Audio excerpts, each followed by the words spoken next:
The man who rode out to meet her didn't bother with pleasantries. He pulled his horse up short about 20 feet from the gate, looked her over the way a buyer looks at livestock. He's already decided isn't worth the price, and said, "You're late." Clara Whitmore set her travel bag down in the dust. She'd been on a stagecoach for 2 days, then a hired wagon for another 6 hours, and the last mile she'd walked herself after the driver decided the road wasn't worth his axles. She was tired, her boots had a hole in the left sole, and she was not in the mood. "The stage from Denver runs on the railroad schedule, not yours," she said. "If you want to discuss punctuality, take it up with the Kansas Pacific." The man on the horse, broad-shouldered, somewhere in his mid-40s, with a jaw that looked like it had been cut from the same rock as the ridge behind him, stared at her for a long moment. His eyes were dark, the color of creek water after a hard rain. They didn't soften.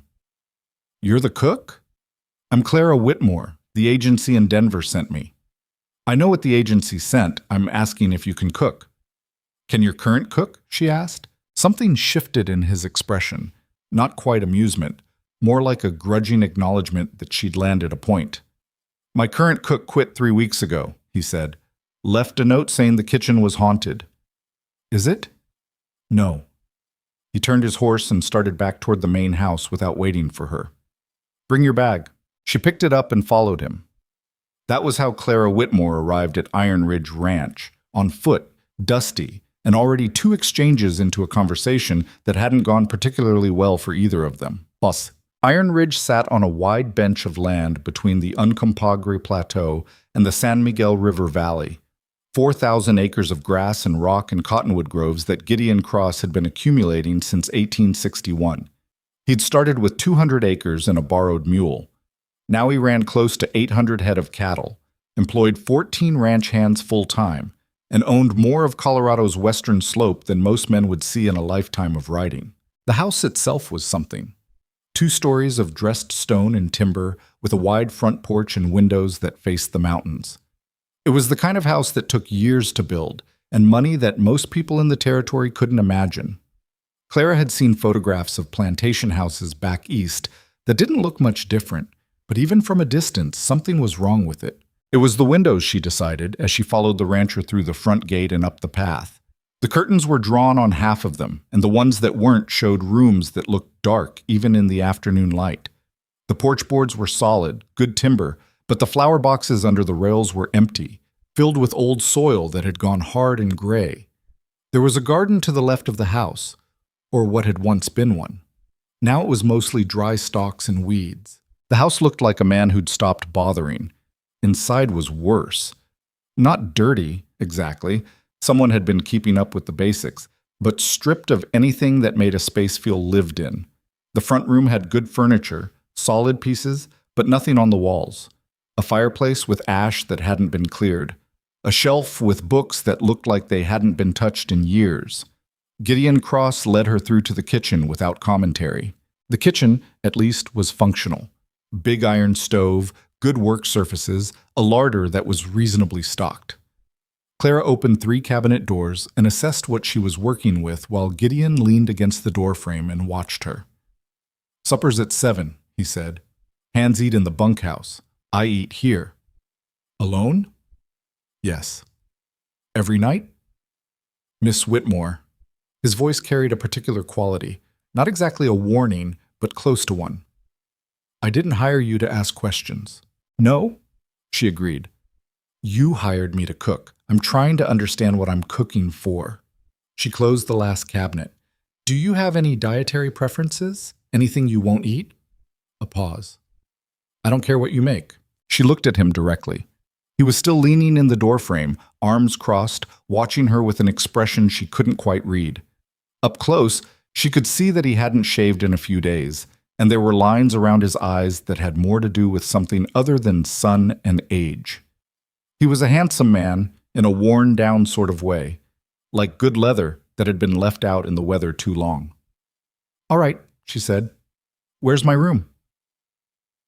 Her room was on the 2nd floor at the end of the hall, away from the main bedroom. It was small but not uncomfortable.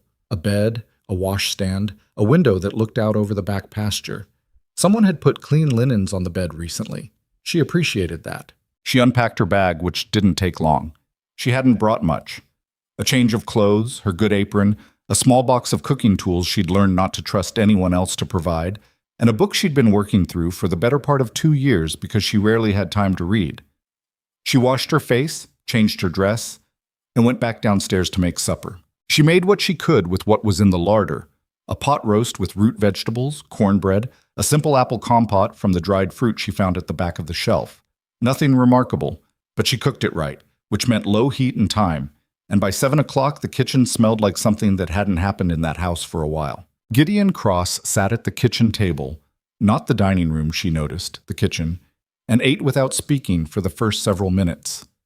Clara stayed at the stove, cleaning up the cooking mess, and didn't try to fill the silence. Then, "This is decent." She glanced over her shoulder. "High praise." He looked up.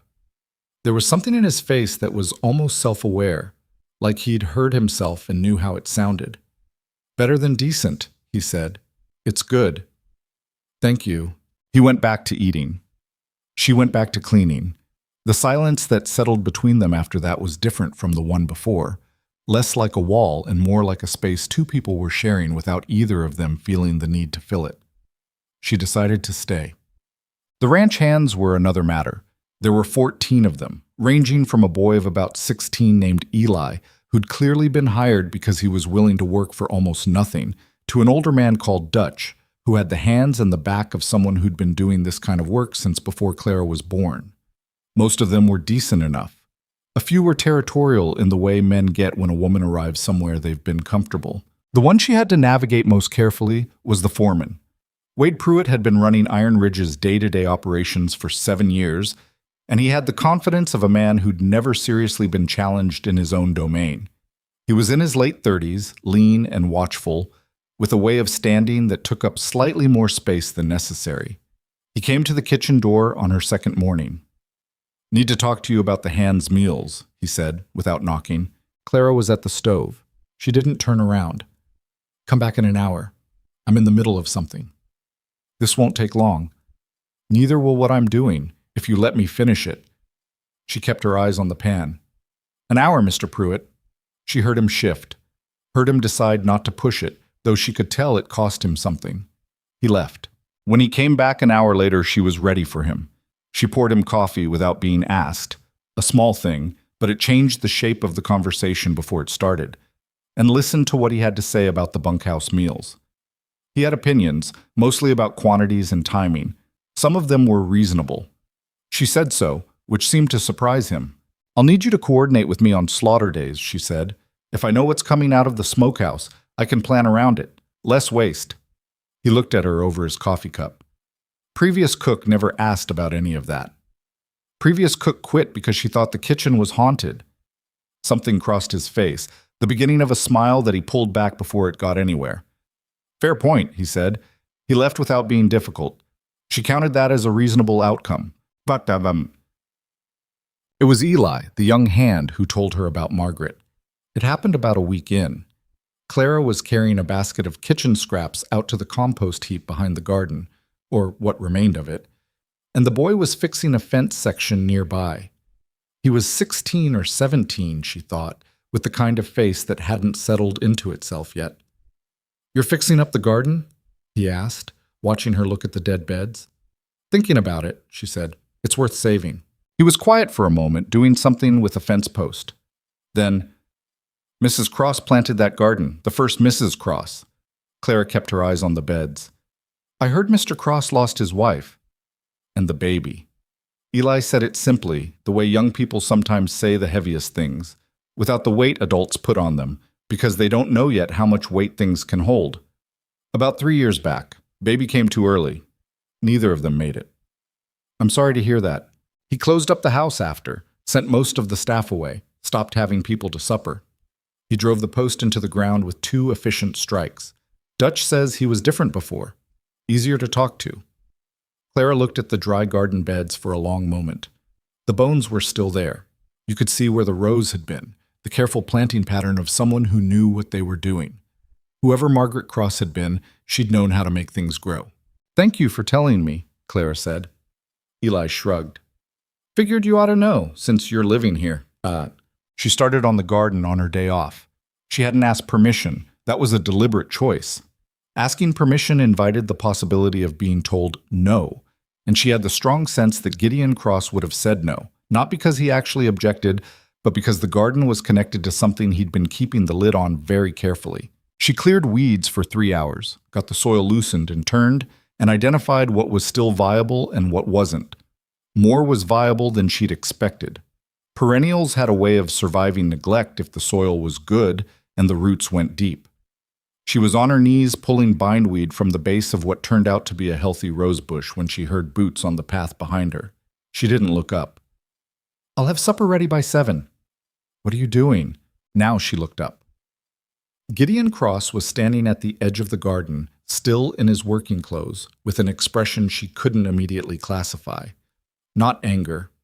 Something more complicated than that. "Clearing out the dead growth," she said. "There's a lot worth saving under here. The rosebush is in good shape. So is the lavender along the south edge."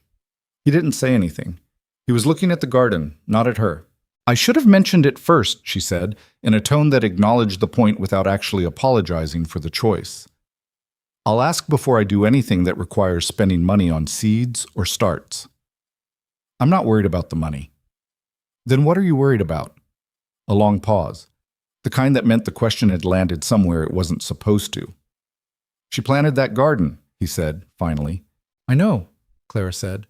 She went back to pulling bindweed. "I heard. I'm not trying to replace anything, but a garden that goes unattended long enough doesn't stay a memorial. It just becomes a patch of weeds." She heard him breathe in, heard him not answer. "I'll stop if you want," she said, "but I think it would be a shame." He stood there for another few seconds. Then he left. She went back to work. He didn't tell her to stop. She counted that as permission. The rhythm of the ranch was something that took getting used to. Days started before sunrise. The hands were out by 4:30, and Clara had breakfast ready at 5. Something hot and substantial, because men doing physical work in the fall air needed fuel.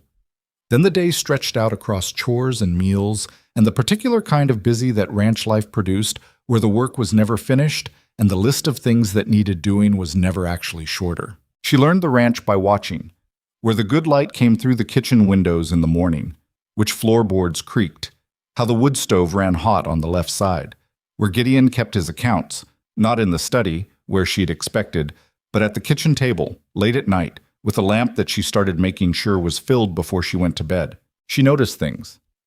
It was a habit she'd developed over a lifetime of being in situations where noticing things was the difference between managing and not managing.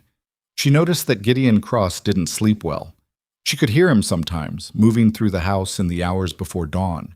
Not pacing, not that restless, agitated movement, just walking from one room to another, like he was checking on things that no longer needed checking. She noticed that he never went into the east parlor. The door was always closed. She didn't open it. She noticed that he was better with his hands than people probably expected.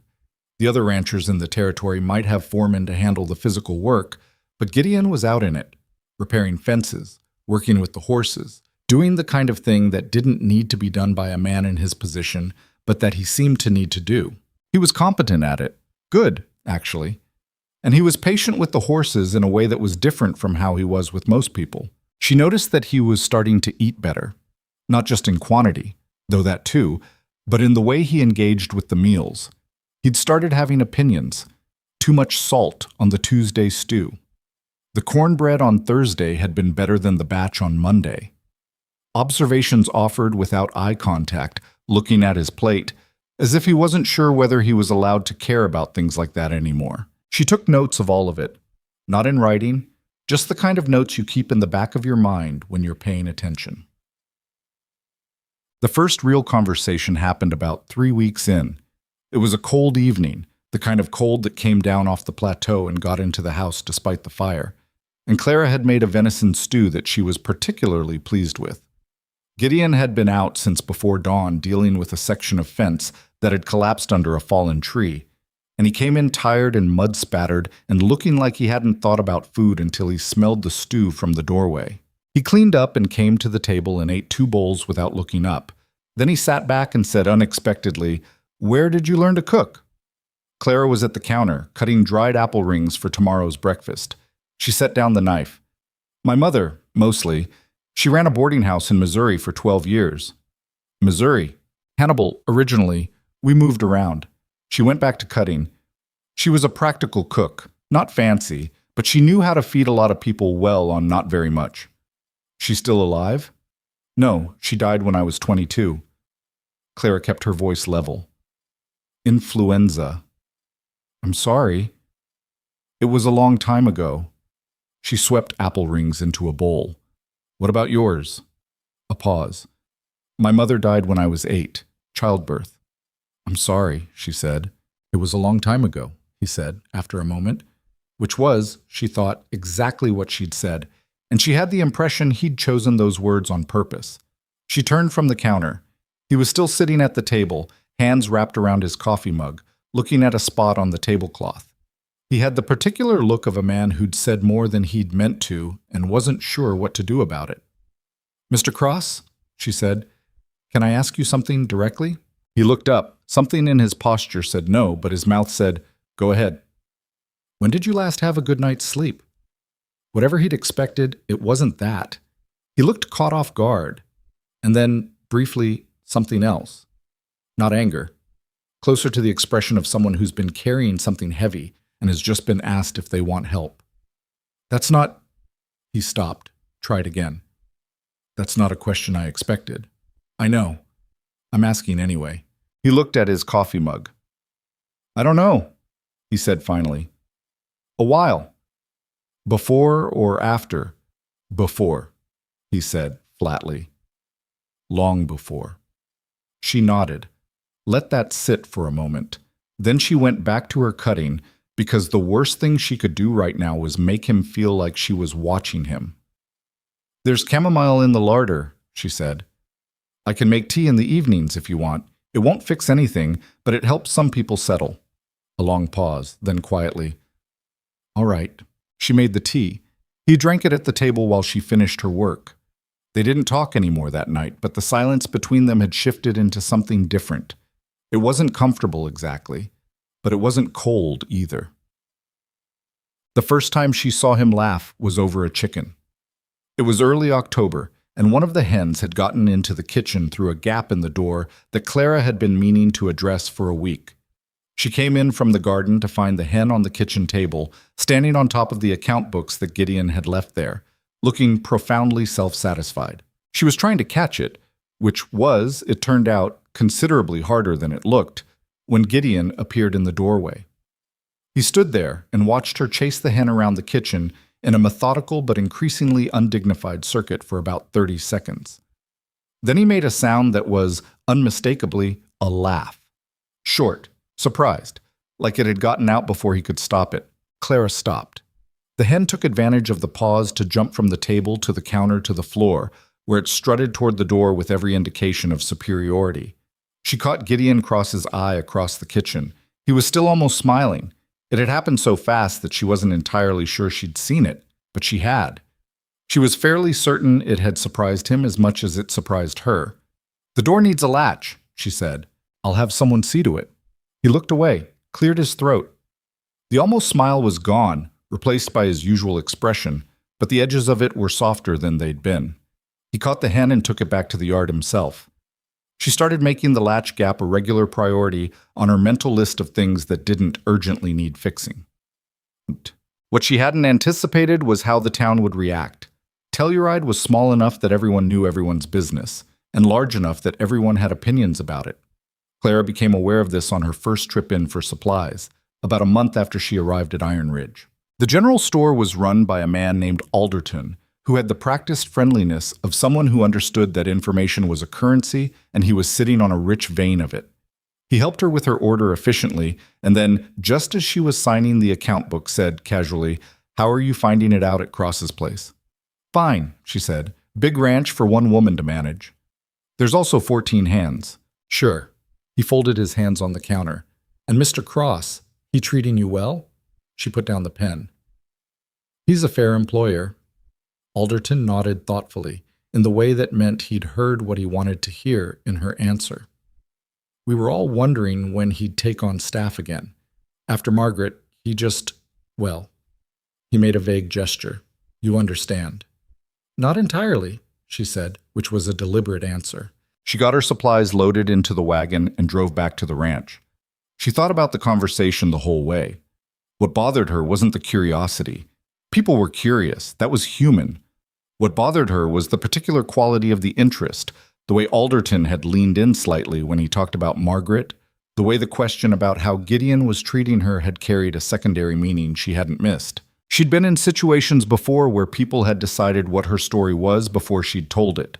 She knew how to not confirm assumptions, but she also knew that the assumptions would form regardless, and that there was a particular kind of gossip that started as curiosity and curdled into something else. She mentioned none of this to Gideon. It wasn't his problem to manage. October moved toward November and the cold settled in seriously. The garden was put to bed. She'd gotten more of it back than she'd expected. The rosebush would come back in spring. The lavender had been divided and replanted. She'd found bulbs for tulips and daffodils at the back of the garden shed and put them in the ground before the first frost, which meant there would be something to show for it when the snow melted. The inside of the house was changing too, though she was careful about how she did it. She didn't make grand gestures. She fixed things incrementally. The loose curtain rod in the front room, the lamp that smoked because the wick hadn't been trimmed properly, the cold draft under the front door that she addressed with a cloth roll stuffed with dried lavender. She found a stack of framed botanical prints in the back of a storage closet, and after thinking about it for 2 days, hung 3 of them in the kitchen hallway. Not the main rooms, just the hallway. Gideon noticed. He didn't say anything, but she saw him pause in front of them one morning, and the pause lasted a few seconds longer than it needed to. She started baking more, not because he asked, but because she'd noticed that the smell of bread or pie in the oven did something to the atmosphere of the house. It was a small thing, but small things accumulated. She'd learned that from her mother. A boarding house ran on logistics and small things. You couldn't fix grief or loneliness or the particular weight of a life that hadn't turned out the way someone planned, but you could put something warm on the table. You could make sure there was light. You could make a space feel like someone had thought about it. It wasn't the same as fixing anything, but it was something. The argument happened on a Thursday evening in the second week of November. Claire had been reorganizing the east storage room, the one she actually had access to, and had found, mixed in with a box of old kitchen supplies, a small painting. Watercolor. Unframed. About 8 inches square. It was a landscape, the ridge and the river valley, painted in a style that wasn't professional, but was clearly done by someone who'd looked hard and cared about what they saw. She set it on the kitchen table. When Gideon came in for supper, he stopped when he saw it. Something happened in his face. A movement through it, too fast to follow, like weather crossing an open field. Where did you find that? His voice was level, but the levelness was work. East storage room. It was in a box with some old canning supplies. She kept her voice even. I wasn't sure if it was meant to be there. It wasn't. Do you want me to put it back? A pause. He was still looking at the painting, not at her. Margaret painted it, years ago, before he stopped. She was better at it than she thought she was. It's good, Clara said. The light on the ridge is very accurate. He picked it up, held it for a moment, set it back down. I'll find somewhere for it, he said. His voice had gone rough around the edges in a way that wasn't anger. She put supper on the table and they ate. He didn't eat much. She didn't push him to. Later, when she was cleaning up and he was still sitting at the table with his hands wrapped around a coffee cup that had gone cold, she said, without turning around, You don't have to put it somewhere just because I found it. What? The painting. You don't have to do anything with it. I just didn't want it getting damaged in a storage box. He didn't answer right away. When he did, his voice was quieter. I know you mean well. I don't always, she said honestly, but I do in this case. A pause. Then, she would have liked you. It was a strange thing to say.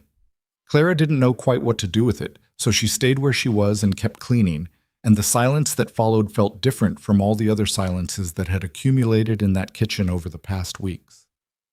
Thank you, she said finally. He picked up the painting and took it upstairs. She didn't know where he put it. She didn't ask. She told Dutch about her background on a cold afternoon in late November, almost by accident. She'd been mending leather, saddle straps that had cracked in the cold, and Dutch had come to the barn for something and stayed to talk the way older men sometimes do when they find someone worth talking to. He was in his 60s, she thought, with a face like a topographic map and hands that had clearly been broken at least once each. He asked where she'd been before Colorado, and she told him the short version: Missouri, then Kansas, then a year in New Mexico. "What were you doing in New Mexico?" he asked. She thought about how to answer that. Then, because Dutch was the kind of man who didn't gossip, and she'd worked that out within the first week. Working for a land attorney in Santa Fe, office work mostly, filing and record-keeping, some transcription. Dutch raised his eyebrows. "Didn't expect that. People rarely do." "Why'd you leave?" She kept her attention on the strap. The attorney closed his practice. "I needed work, and cooking is something I've always been able to do." She glanced up. "I'm good at both things. It doesn't have to make sense to anyone else." Dutch nodded slowly, the way he did when he was turning something over. "Cross know about the legal work?" "I haven't brought it up. Might be worth mentioning sometime." He paused. "He's had some trouble lately with some documentation. Something to do with a cousin back east who's been making noise about the original land patents." Clara set down the strap. "What kind of noise?" Dutch's expression told her he'd said more than he'd meant to, but he was also, she thought, the kind of man who believed in finishing what he started. "Letter came last month. Some attorney in Denver says there's a question about whether the original deed on the northern section was filed correctly. Cross says it's nothing, but..." He shrugged. "Man like him, that much land, there's always someone looking for a crack to get a hand into." Clara picked up the strap again. Her mind was already running down a different track. "He hasn't said anything to me," she said. "He doesn't say much to anyone." Dutch stood up, dusting off his knees. "Just thought you should know the lay of things." After he left, she sat in the barn for a while, working through the leather and thinking about what he'd said. A question about original land patents, an attorney in Denver, a cousin making noise. She knew enough about land law, more than most people would have expected from a cook, to know that those three things together were worth worrying about. She brought it up to Gideon that evening. "Dutch mentioned there might be a legal question about some of the northern land patents," she said, setting down his coffee. Direct. She'd found that directness worked better with him than approach. He looked up from his accounts. His expression went careful. "Dutch talks too much." "He was worried about you. There's a difference." She sat down across from him. "What's the situation?" A pause. He studied her for a moment, weighing something. "A man named Victor Harlan has filed a claim in Denver," he said, finally. "He says he's a cousin of my father's. He says there was an agreement made in 1859, before my father bought this land, that entitled his branch of the family to a share of any property my father acquired in Colorado." "Is there documentation of that agreement?" "He has what he says is a letter from my father. I've never seen it. I don't know if it's real." "And the land patent filing?" He was quiet for a moment. "Harlan's attorney is claiming there's a procedural error in the original filing that could make the title on the northern section contestable." "Is there?" "My attorney in Denver says no. Harlan's attorney says yes." He closed the account book. "These things take years. I'm not worried." "You should be," she said quietly. "If Harlan's attorney has been looking for procedural errors in a filing from 1861, he's had months to prepare. That's not a fishing expedition. That's a planned approach." Gideon looked at her. "Miss Whitmore, you're a cook." "I worked for a land attorney in Santa Fe for 14 months, she said. "I know how these filings work. I know what a legitimate procedural challenge looks like, and what a manufactured one looks like." She held his gaze. "You should get the original documentation from Denver and look at it yourself. Don't just take your attorney's word that there's no error. Find out exactly what Harlan's attorney is claiming and look at the actual paperwork." The silence that followed lasted long enough that she thought she'd overstepped. Then Gideon Cross said carefully, "You worked for a land attorney." "For 14 months, yes. And you're cooking for me." "People end up doing unexpected things." She stood up and went back to the stove. "Think about what I said." She heard him behind her open the account book again, but she didn't think he was looking at the numbers. The letter from Victor Harlan's attorney arrived 6 days later. She knew something was wrong by the way Gideon carried it through the house. He had a particular way of holding paper when its contents were bad, slightly away from his body, as if it might contaminate something. He read it in the kitchen, standing, while she pretended to be focused on the bread she was shaping. When he set it down, his expression was controlled in the way of someone working very hard to stay controlled. "He's coming here," Gideon said. "Harlan, next month, with lawyers and witnesses." He picked the letter up again, looked at a specific section. "He's requesting a formal review of the Northern Section patents in front of a federal land commissioner." Clara set down her bread. "Let me see." He handed it over without comment. She read it slowly, carefully, the way she'd been trained to read documents in Santa Fe, looking not just at what was said, but at what wasn't said, at the specific language choices, at what the document was constructed to assume. When she finished, she set it on the table. "The procedural claim is specific," she said. "He's saying the 1861 filing used the wrong survey reference point, that the survey coordinates in the original patent don't match the physical boundaries of the land. And if that's true, the patent could be declared invalid on the northern section, about 1,200 acres." She paused. "But it has to actually be true, not just claimed." "How do we prove it's not?" She looked at him. This was the moment, she thought, where she could step back and stay within the lines she'd been hired to operate inside. Or she could say the things she was thinking. She said the things she was thinking. "You need the original survey documents, from 1861, the actual field notes from the surveyor, not just the filed patent. If those field notes show the correct reference points were used, Harlan's attorney has nothing." She picked up the letter.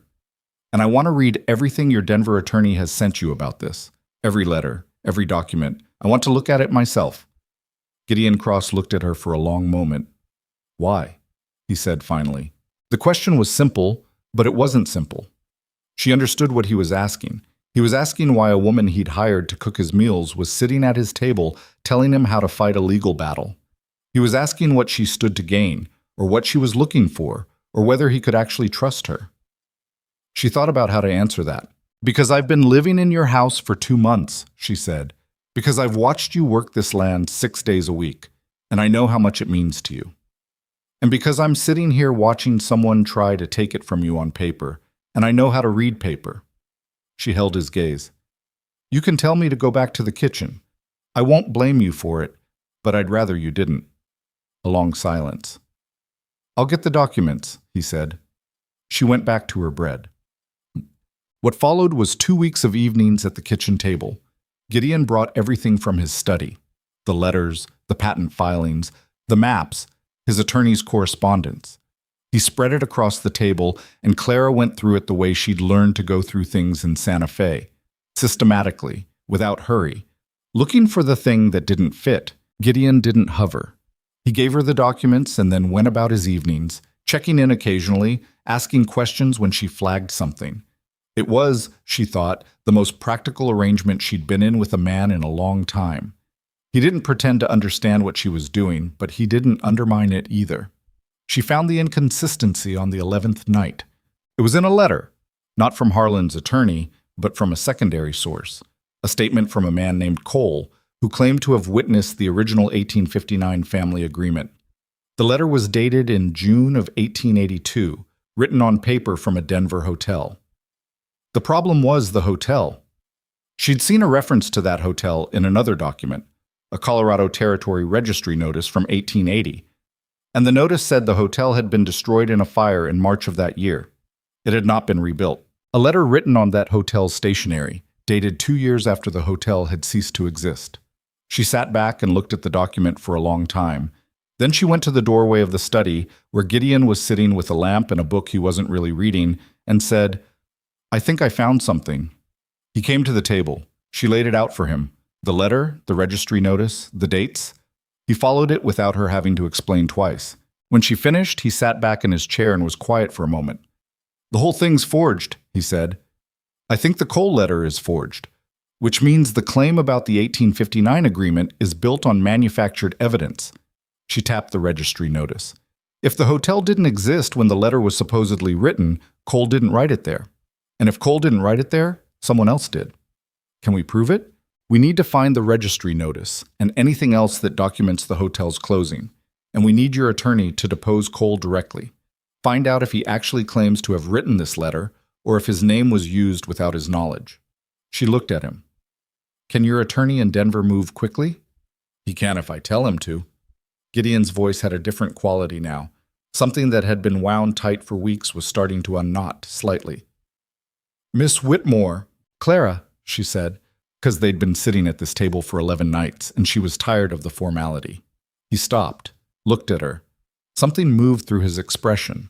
Not the complicated thing from before, something simpler than that. Something almost like recognition. Clara, he said, this is... You may have just saved the ranch. Not yet, she said, practically. We still have to prove it, and Harlan's still coming. She started stacking the documents back into order. But we have something now. That's different from what we had 2 weeks ago. He reached out and put his hand over hers on the papers, just for a second, just to stop the motion. Thank you, he said. She looked at his hand. He took it back. I'll make tea, she said. She went to the stove. He sat at the table and looked at the documents, and neither of them said anything for a while.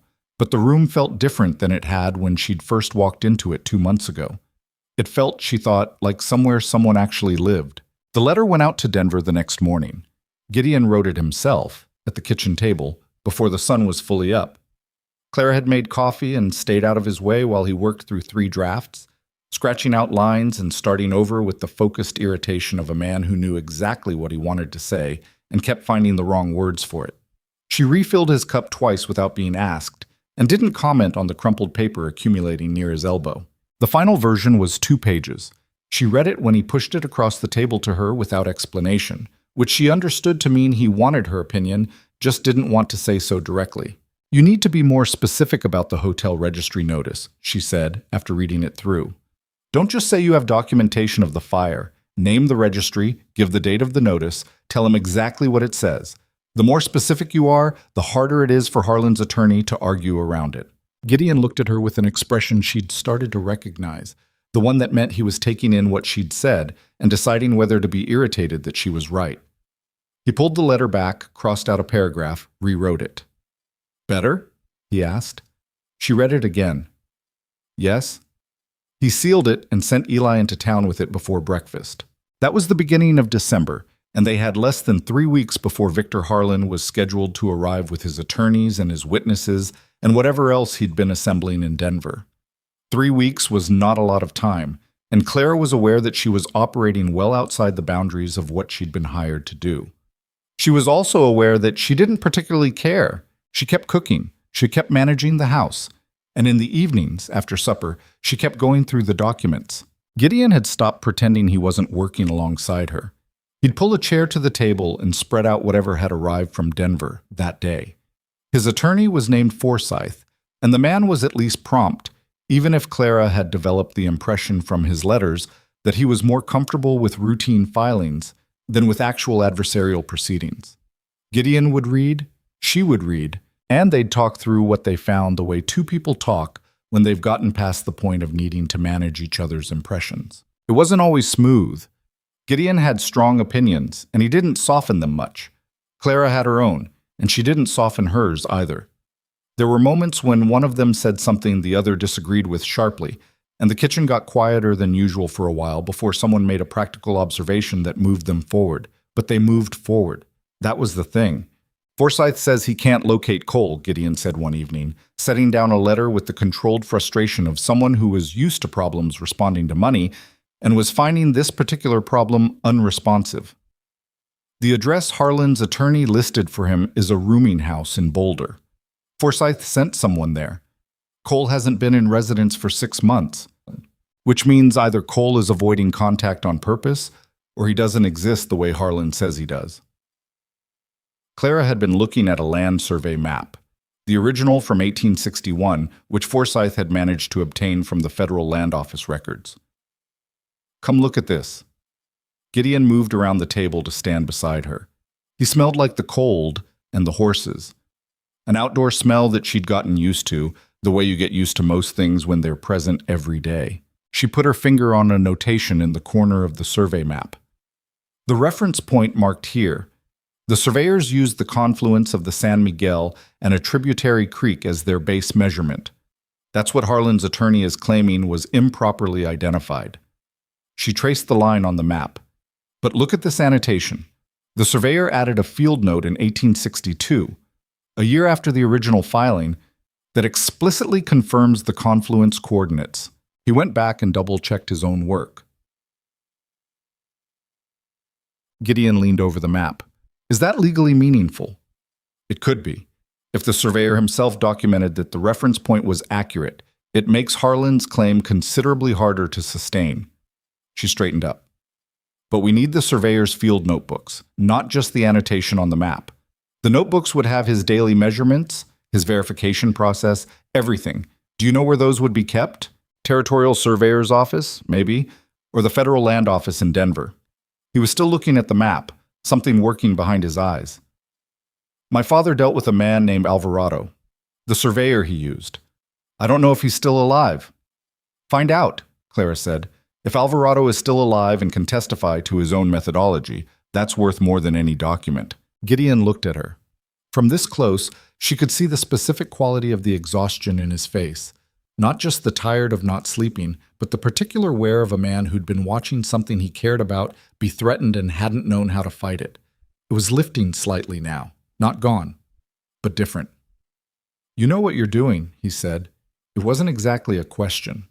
I know enough, she said. Forsyth knows more, but Forsyth needs to be pushed in the right direction. He almost smiled. You're not wrong about Forsyth. He's competent, she said, carefully, because the man was Gideon's attorney, and it wasn't her place to say more than that. He just needs to know what to look for. Gideon went back to his side of the table, but he didn't sit down immediately. He stood there for a moment looking at her across the spread of maps and letters and documents, and something in his expression had a different quality than the careful watchfulness she'd gotten used to from him. Thank you, he said. Again. He'd said it before that first night, and it had meant something different then. Gratitude for the concrete things she'd found. This was something else. She wasn't entirely sure what. Don't thank me until it's settled, she said. He sat down. She went back to the survey map. It was the following Sunday that she first went into town alone for reasons that weren't purely supply-related. She'd been thinking about what Dutch had said, that there was always someone looking for a crack to get a hand into. And she'd been thinking about how those cracks usually opened up. In her experience, they opened through people, through conversations, through information shared casually, over a counter, or in a post office, or in a saloon, through the way a small town talked to itself about its own business. Someone in Telluride knew something about Victor Harlan, or about his attorney, or about the approach that was being built against Iron Ridge. Information of that kind rarely arrived from nowhere. It was assembled from pieces, and pieces came from people.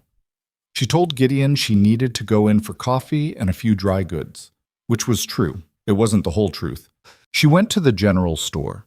She went to the post office. She stopped at the bakery, which she didn't usually do, and spent 20 minutes talking with the woman who ran it, a stout, forthright woman named Agnes who had lived in Telluride for 15 years and had the accumulated knowledge of someone who paid attention to everything.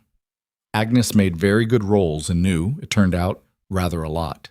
Clara didn't ask directly. She was careful about that. She talked about the weather and the road conditions and what she'd heard about a dispute over water rights further down the valley, and she listened to what Agnes said in return, and by the end of 20 minutes, she had 3 names she hadn't had before. The first name was the attorney Harlan had hired in Denver, a man named Caswell, who had a reputation, Agnes said, with the particular emphasis that made a reputation clear, for taking cases where the documentation was creative. The second name was a man in town, a rancher named Breckett, who had lost a land dispute to Iron Ridge back in the late 1870s and had not been gracious about it. The third name was someone who worked in the county clerk's office and had apparently been seen having dinner with Caswell's associate during a recent visit to the county seat. She kept her face pleasant and her voice conversational and thanked Agnes for the rolls, which she paid for, and drove back to the ranch. That evening, she told Gideon what she'd found. She laid it out the same way she laid out the document analysis, organized, specific, without editorializing more than the facts required. Gideon listened without interrupting. When she finished, he was quiet for a moment. Then he said, "How did you get that from a bakery?" Agnes talks. I listened. She folded her hands on the table. The important thing is Caswell's reputation. If Forsyth knows about it, he can prepare accordingly. And the clerk. That needs to be handled carefully. If there's been any improper communication between Harlan's people and the clerk's office, it's worth knowing, but pushing on it too hard before you have evidence is going to create a different kind of problem. She paused. Do you know who the county clerk is? A man named Pickett. We've met twice. He's not someone I'd call a friend. Gideon's jaw had tightened slightly. Breckett. I know. He's been nursing that grudge for 8 years. I didn't think he was the type to involve himself in something like this. People who nurse grudges long enough sometimes do things they'd have told you they'd never do, Clara said. Gideon looked at her with a particular kind of steadiness. Is that from experience? She met his eyes. Some of it. A pause. He didn't push further, which she appreciated. He had a quality she'd noticed over these weeks, a sense of where the lines were. He pushed past hers occasionally, usually in the heat of an argument about something practical, but he didn't press on the personal things she kept at a distance. She wasn't sure if that was instinct or deliberate, but either way she valued it. I'll write to Forsyth about Caswell, Gideon said. The clerk situation I'll think about. Think fast, she said. Harlan is coming in 16 days. He looked at her. I know. Young. The response from Denver, when it came, had 2 pieces of news. The first was that Forsyth had located the surveyor, Alvarado. The man was 71, living in Durango, and in reasonable health. More importantly, he still had his original field notebooks from the 1861 survey. All of them. He'd kept them the way some men kept journals, out of a habit of documentation that outlasted the immediate use of the records. Forsyth had spoken to him by telegraph and then by letter, and Alvarado was, it seemed, both sharp and direct. He told Forsyth in no uncertain terms that his reference points had been accurate, that he'd done the verification himself in 1862, specifically because someone had raised questions about the confluence coordinates, and that if anyone was claiming otherwise, they were either mistaken or lying, and he knew which one he'd bet on. Clara read that section of Forsyth's letter twice. She felt something settle in her chest, a tension she'd been carrying since that first night she'd understood what Harlan was actually attempting. The second piece of news was less clean. Forsyth had made inquiries about the hotel, the one whose stationery had been used for the Cole letter, and had confirmed the fire and the closure, which they'd already known. But he'd also found something else, a claim from Harlan's attorney that the Cole letter had been written during an earlier stay at the hotel, before the fire, and that the date on the letter was a clerical error introduced during transcription. They were already preparing a counter-argument. That's a lie, Gideon said when he read it. His voice was flat. I know, Claire said. But it's a prepared lie, which means they saw the problem with the date before we did, and they've had time to build around it. She took the letter back. It doesn't destroy the argument. A clerical error that conveniently makes a letter look legitimate is still suspicious, but it complicates it. Can we disprove it? We need to know when Cole actually stayed at that hotel. Guest registries, if they survived the fire, or anything that puts him somewhere else on the date that letter was supposedly originally written. She looked up. Does Forsyth have someone who can do that kind of searching? Not just legal filings, actual records work. Gideon's expression told her the answer before he said it. Forsyth was good at filings. I need to go to Denver, she said. Gideon looked up. Not to argue the case, she said, before he could object. Forsyth can handle the legal proceedings, but someone needs to physically go through those records. Registry documents, hotel accounts if any survived, anything that shows where Cole was and when. She held his gaze. I know how to do that kind of work. I did it for 14 months. Forsyth's clerks will look in the obvious places. I know where the non-obvious places are. Gideon was quiet for a long time. The fire had burned down to coals and neither of them had gotten up to add wood, and the kitchen had gotten cold in a way Clara hadn't noticed until now. You'd need to leave soon, he said. I'd need to leave in 2 days to have enough time before Harlan arrives. Another silence. He looked at the table, at the document spread across it, at the coffee cup that had been empty for an hour. "I don't like it," he said. "I know. It's not that I don't trust your ability." He said it carefully, and she gave him credit for that. You'd be traveling alone. Denver in December. "I've traveled further alone in worse conditions," she said, which was true. "And I know people in Denver. I have a contact at the land records office from my time in Santa Fe." She paused. "You need this, Gideon. The Alvarado testimony is strong, but if Caswell successfully rehabilitates the Cole letter, the whole case becomes a question of which side's story the commissioner believes. Right now, it's your word against Harlan's word, dressed up in legal arguments. We need to make it not that." He looked at her. The firelight was low and cast shadows across his face that made him look older, or maybe just more tired. He'd slept better recently, she'd noticed, the way she noticed things. But there was still a particular quality to the way he held himself that spoke to weight he carried in a way sleep couldn't touch. "Take the good wagon," he said. "And Eli. He's young, but he's reliable." "I don't need—" "Take Eli," he said. Not a negotiation. She looked at him for a moment. There was something in his face she chose not to examine too closely, because examining it too closely would have moved the conversation somewhere she wasn't sure either of them was ready for it to go.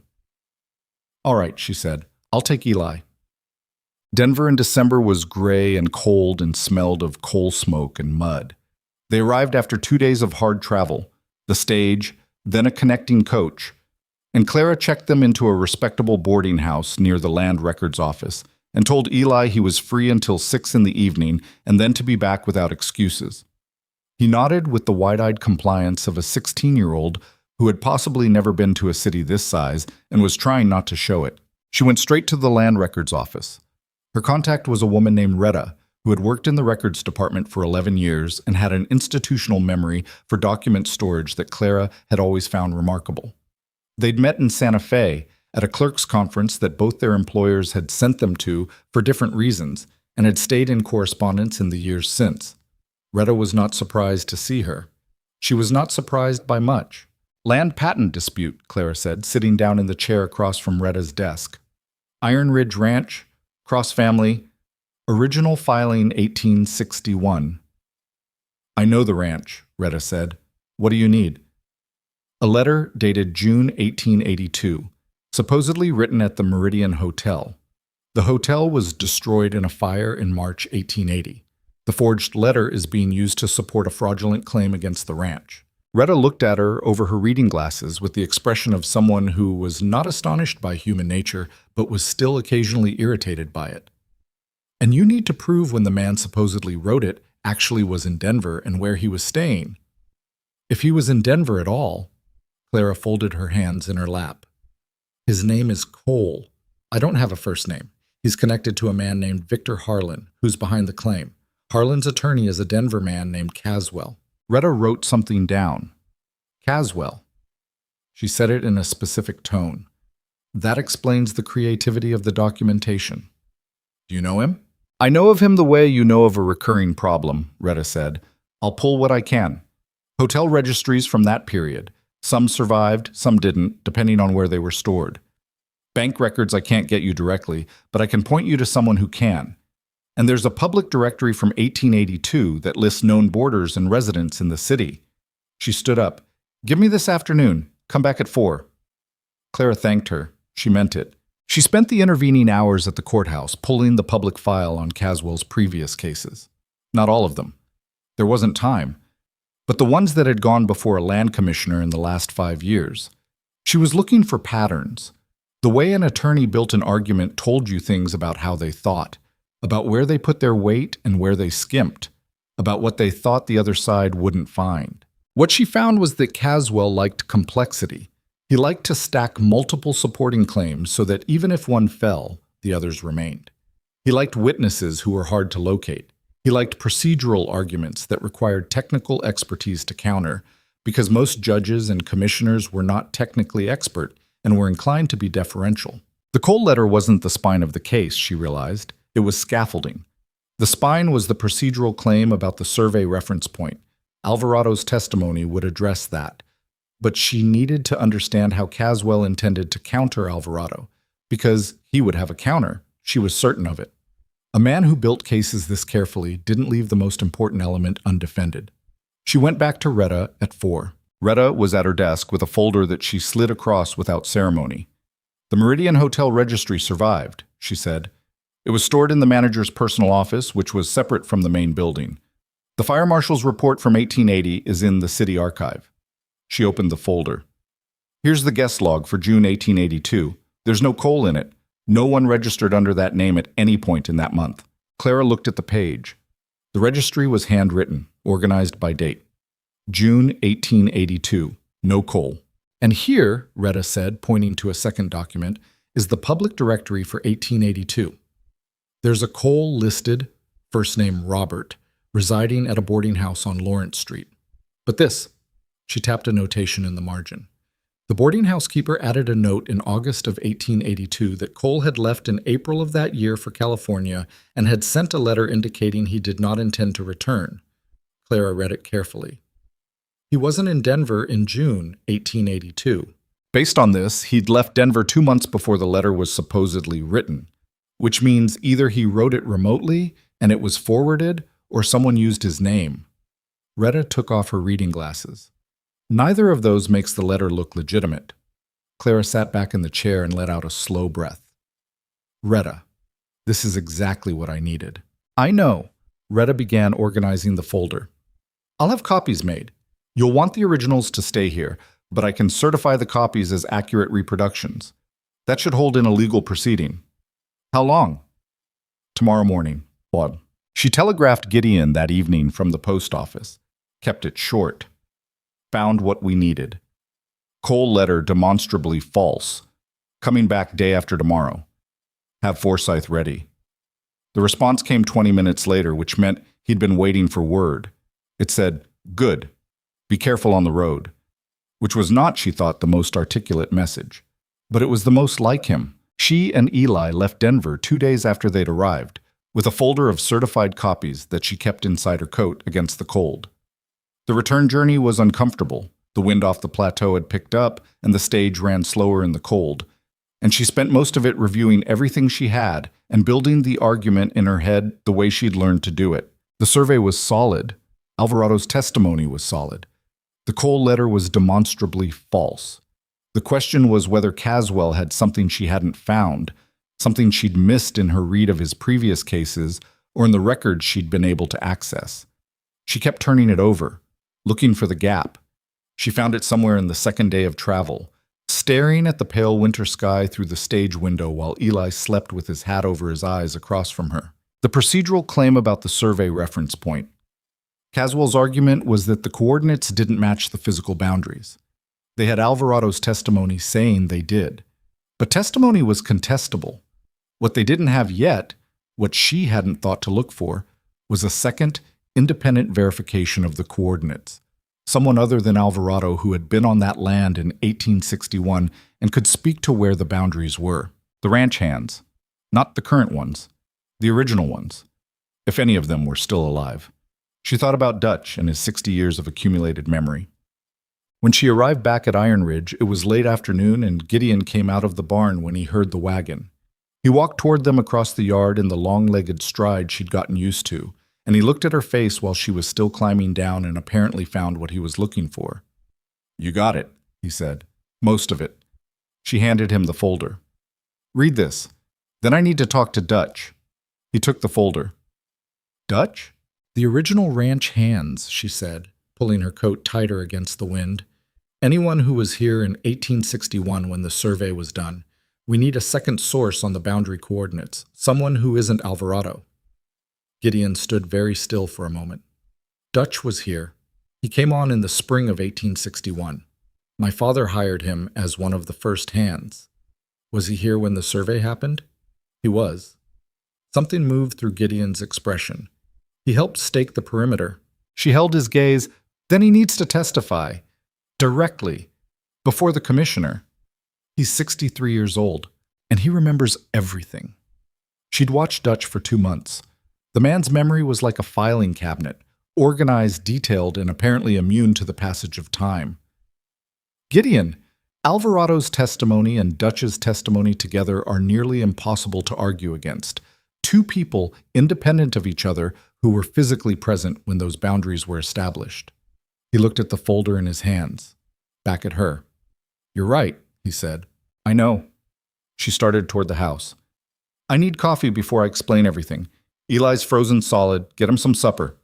She heard him say something to Eli behind her, and then she heard his footsteps following her to the house, and she pushed the front door open and went in out of the cold. The house was warm.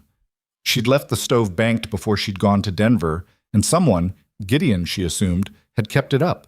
The kitchen smelled like wood smoke and the faint remnant of whatever had been made for supper the previous night.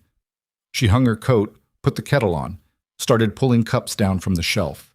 Gideon came in, stomped the cold off his boots, and set the folder on the table with the care of someone handling something valuable. "Sit down," she said. "I'll tell you what I found." He sat. She made the coffee, and while it steeped, she laid it out for him from the beginning. Retta, the hotel registry, the public directory, Robert Cole's departure for California 2 months before the letter was supposedly written, the certified copies, and the argument she'd built on the road back. She was methodical about it, the same way she'd been for the past weeks, and he listened the same way. No interruptions, fully present, with the stillness of someone who understood when to get out of the way of information. When she finished, he was quiet. Then he said, "We might actually win this." "We might," she agreed. "If Forsyth can get Alvarado and Dutch before the commissioner before Caswell finishes presenting his case. I'll ride to Forsyth myself if I have to." He looked at her across the table. Something in his face was complicated. Relief and something else woven through it. Something she didn't have a clean word for. "Clara, what you did in Denver, it's what needed to be done," she said. "That's not the same as someone doing it." He stopped, looked down at the folder. "I've had attorneys and foremen and business partners for 20 years, and none of them—" He stopped again. She waited. "Thank you," he said, for the third time. But this time it sounded like it covered more ground than any of the previous ones. She poured the coffee, set his cup in front of him. "Victor Harlan arrives in 9 days," she said. "We should talk about what the day of the hearing is going to look like." He wrapped his hands around the cup, nodded. 9 days?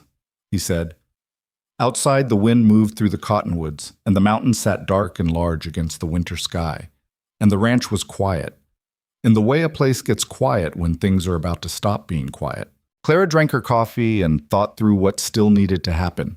There was still work to do. There was always still work to do. Victor Harlan arrived on a Tuesday. Clara heard the horses before she saw anything. 4 of them, pulling a hired coach that was nicer than anything that usually came down the Iron Ridge Road. She was in the kitchen, making bread, and she went to the window and watched the coach come through the gate with the particular stillness of someone who has been expecting something unpleasant and is now watching it arrive. Gideon was already on the porch. He'd known they were coming. Forsyth had sent word that Harlan's party had left Denver 2 days prior, and Gideon had spent the morning doing what he always did when he was preparing for something difficult, working. He'd been out at the fence line at dawn, come back at mid-morning, cleaned up with the efficiency of a man who didn't waste time on ceremony, and was now standing on his own porch in his good coat, watching the coach pull up to his house. Clara dried her hands and stayed where she was. This was not her moment to be visible, not yet. The coach stopped. A man got out first. Not Harlan, she thought, from the way he moved. A lawyer's movement, purposeful, assessing, scanning the yard with the quick professional inventory of someone who was already building arguments. He was in his 40s, well-dressed in a Denver way, with a face that was probably pleasant when it wasn't working. Caswell. She recognized the type before she knew the name. Harlan came out after. She'd expected something more imposing. Victor Harlan was a slim man in his late 50s with silver hair and the careful dress of someone who wanted you to see money without being obvious about it. He had a cane he didn't quite seem to need, and he used it with the deliberateness of an accessory rather than a support. His face was narrow, well-kept, with pale eyes that moved around the yard with a quality she didn't like. Calculating, that was the word. 2 other men climbed out after him. One had the bearing of a hired man, watchful, keeping to the edges. The other carried a document case. Gideon came down the porch steps. "Mr. Harlan," he said. Nothing more than that. "Gideon." Harlan extended his hand and smiled with his mouth. "It's been too long." "It's been never, Gideon said, shaking the hand briefly. We've never met. Something flickered in Harlan's expression. Of course. I meant that the family has been too long estranged. He looked around the yard with the kind of admiring survey that was meant to establish possession as much as appreciation. Your father built something remarkable here. I built most of it, Gideon said. Clara watched Caswell's eyes move to the house, to the outbuildings, to the hands who had stopped their work to observe from a careful distance. He was taking inventory. She'd done the same thing herself, she supposed, but for different purposes. Come inside, Gideon said. Forsyth is in the study.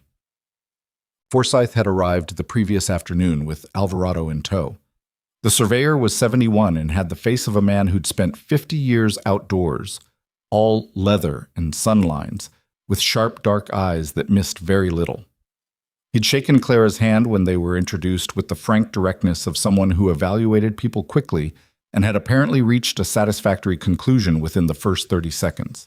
You're the one who found the hotel registry, he said. Not a question. Yes, he nodded. Good work. Then he went to examine the original survey map she'd laid out on the kitchen table and spent the next hour going over it with Forsyth while Clara made supper and listened. Alvarado's memory was, as she'd hoped, formidable. He remembered the 1861 survey with the specific clarity of a man who had taken professional pride in his work for 50 years and kept records accordingly. He could describe the confluence coordinates from memory, explain his methodology, and identify exactly why the reference point was both accurate and documented. He was also, Clara noticed, not easily rattled. When Forsyth played devil's advocate and pushed back on some of his statements, the old surveyor responded with the calm precision of someone who had been certain about his numbers for decades and found challenges to them more tiresome than threatening. Dutch had come in from the bunkhouse that evening and sat with Alvarado at the kitchen table. They were roughly the same age, and they'd met once before, briefly, in the early 1860s, and they settled into conversation the way old men do when they discover a shared reference point, easily, with the shorthand of people who'd lived through the same era. Dutch's recollection of the boundary staking confirmed everything Alvarado said, detail by detail, with the added texture of someone who'd been on the ground with the stakes and the surveyor's chain rather than behind the instruments. Forsyth had taken notes with increasing satisfaction, and when he looked at Clara across the table, it was with the expression of a man who was revising his earlier assessment of what this case was going to look like. The coal letter is gone, he said quietly during a moment when both old men had stepped outside. With the hotel registry and the directory notation, Caswell can't rehabilitate it. He'll try, but the commissioner will see through it. He has something else, Clara said. Forsyth looked at her. What makes you say that? Because he's Caswell, and he wouldn't come all the way out here on a case built around a letter he knows we've already found the problem with. She kept her voice even. He'll lead with the procedural claim, use Alvarado's age to cast doubt on his memory, and he has something additional we haven't found yet. A document, or a witness, or a secondary claim about the land. She paused. Be ready to object to new evidence. Don't let him introduce anything in the hearing room that wasn't disclosed before. Trots, boy, tuol. Forsyth regarded her with an expression that had moved past professional courtesy into something more like genuine respect. You've done this before, he said. I've watched people do it, she said, which is almost the same thing. The formal hearing was held on a Thursday in the meeting room of the Telluride Land Commissioner's office. The commissioner was a federal appointee named Brewster, a careful, methodical man in his 50s who had the patience of someone accustomed to disputes that had been fermenting for years. He set the proceeding up with the efficiency of someone who'd done it many times and had little tolerance for theater. Both attorneys would present their arguments. Witnesses would be examined. He would ask questions when he had them. He expected plain speech and documentation that meant what it said. The room was not large, but it was full. Word had spread in the way word spread in small towns, efficiently and without anyone being able to explain quite how. The side benches held a dozen townspeople, including Alderton from the general store, Agnes from the bakery, and sitting at the far end with his arms crossed and his expression carefully neutral, Rancher Breckett. Clara sat behind Gideon and Forsyth. She was not a party to the proceeding. She had no legal standing in the room. She was officially a cook who had come along because there was no one to leave her at home with. What she was actually doing was reading every face in the room and listening to every word with the full attention she'd developed over 14 months of sitting in the back of a land attorney's office and understanding that what was said was often less important than what was left unsaid, and why. Caswell opened. He was good. She gave him that without reservation.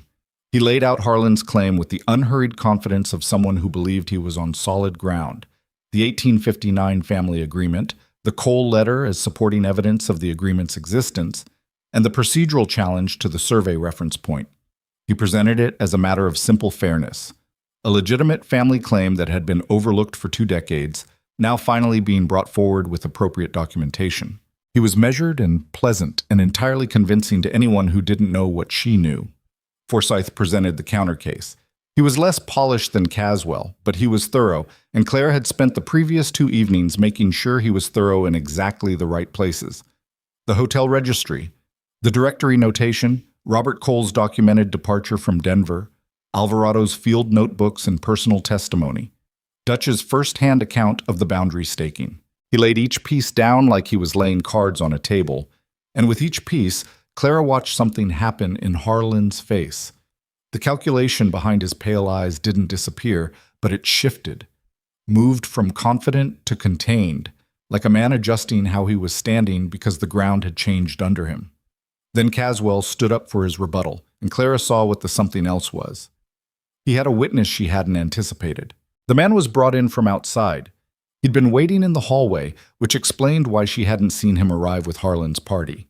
He was in his 50s, heavy-set, with the deliberate presentation of someone who had been coached on exactly how to sit and how to speak. His name, Caswell said, was Thomas Reeves. He had been employed at Iron Ridge Ranch in 1863 and 1864, and he had witnessed a conversation between Gideon's father and a man he now identified as a representative of the Harlan family, in which the elder Cross had acknowledged the existence of the family agreement. The room shifted. Clara could feel it, that particular quality of attention that happens when something unexpected lands in a closed space. She leaned forward and put her hand on Forsyth's shoulder. He half turned. "Ask him where he's been for the last 20 years, she said quietly, and who he traveled to Telluride with." Forsyth looked at her for half a second. Then he turned back to the table and waited for his turn to cross-examine. Gideon had not moved when Reeves was brought in. He was sitting with his hands flat on the table in front of him, and his expression was the controlled kind that Clara had learned to read as something working hard beneath a surface that wasn't going to give anything away. She kept her own face neutral and thought fast. Thomas Reeves. She went through everything she knew about Iron Ridge's history, everything Gideon had told her, everything Dutch had mentioned, everything that had come up in the weeks of document review. She didn't have a name Reeves in any of it, which didn't mean he hadn't been there. Ranch hands came and went. Records from 1863 would be incomplete. But the way he was sitting, not nervous exactly, but with the particular quality of someone who had rehearsed and was trying not to look like it, told her something. A genuine witness to a genuine conversation dredged up 30 years later would more likely be nervous. This man looked settled, prepared. Caswell examined him smoothly. Reeves said the things he'd been arranged to say. The conversation, the acknowledgement, the year, the general location on the ranch. He was specific enough to be credible and vague enough to be hard to contradict directly. Then Forsyth stood up. "Mr. Reeves," he said, "where are you currently residing?" A small pause. "Denver." "And before Denver?" "Various places. I've moved around."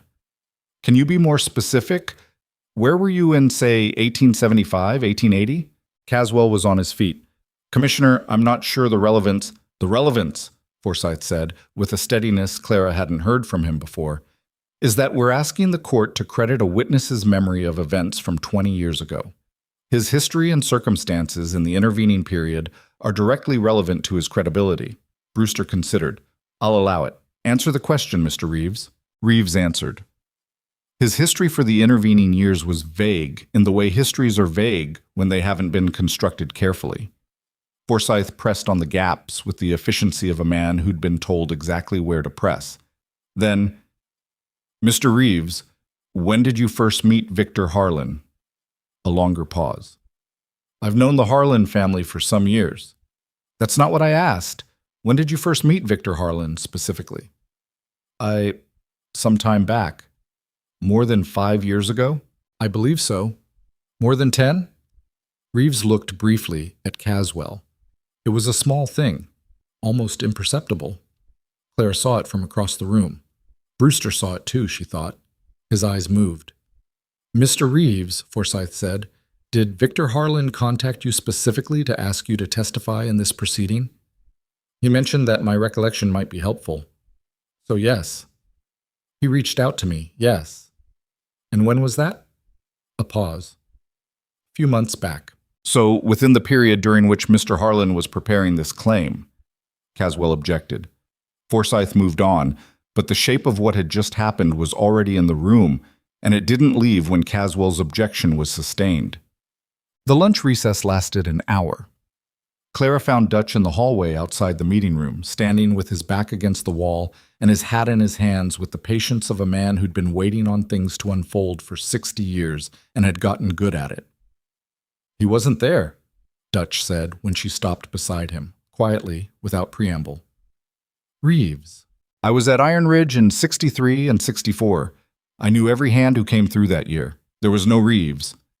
He was certain in the way he was certain about things that lived in his memory as fact, not as impression. There was a fellow named Reed, came on in the fall of 63, left in the spring, but no Reeves. Would you say that under examination? I'd say it because it's true. He looked at her sidelong. Think Forsyth knows to ask? He will in about 4 minutes, she said, and went to find Forsyth. The afternoon session was where things came apart for Harlan's case. Not dramatically, not in the way stories sometimes made these things sound, with revelation and outcry. It came apart the way things made of bad materials come apart when you put weight on them, piece by piece, with a particular kind of inevitability. Alvarado testified with the meticulous clarity of 71 years of professional certainty. He brought his field notebooks, pointed to specific entries, explained his methodology in terms that were both technically precise and somehow also comprehensible to a room full of people who had never held a surveying instrument. Commissioner Brewster asked questions.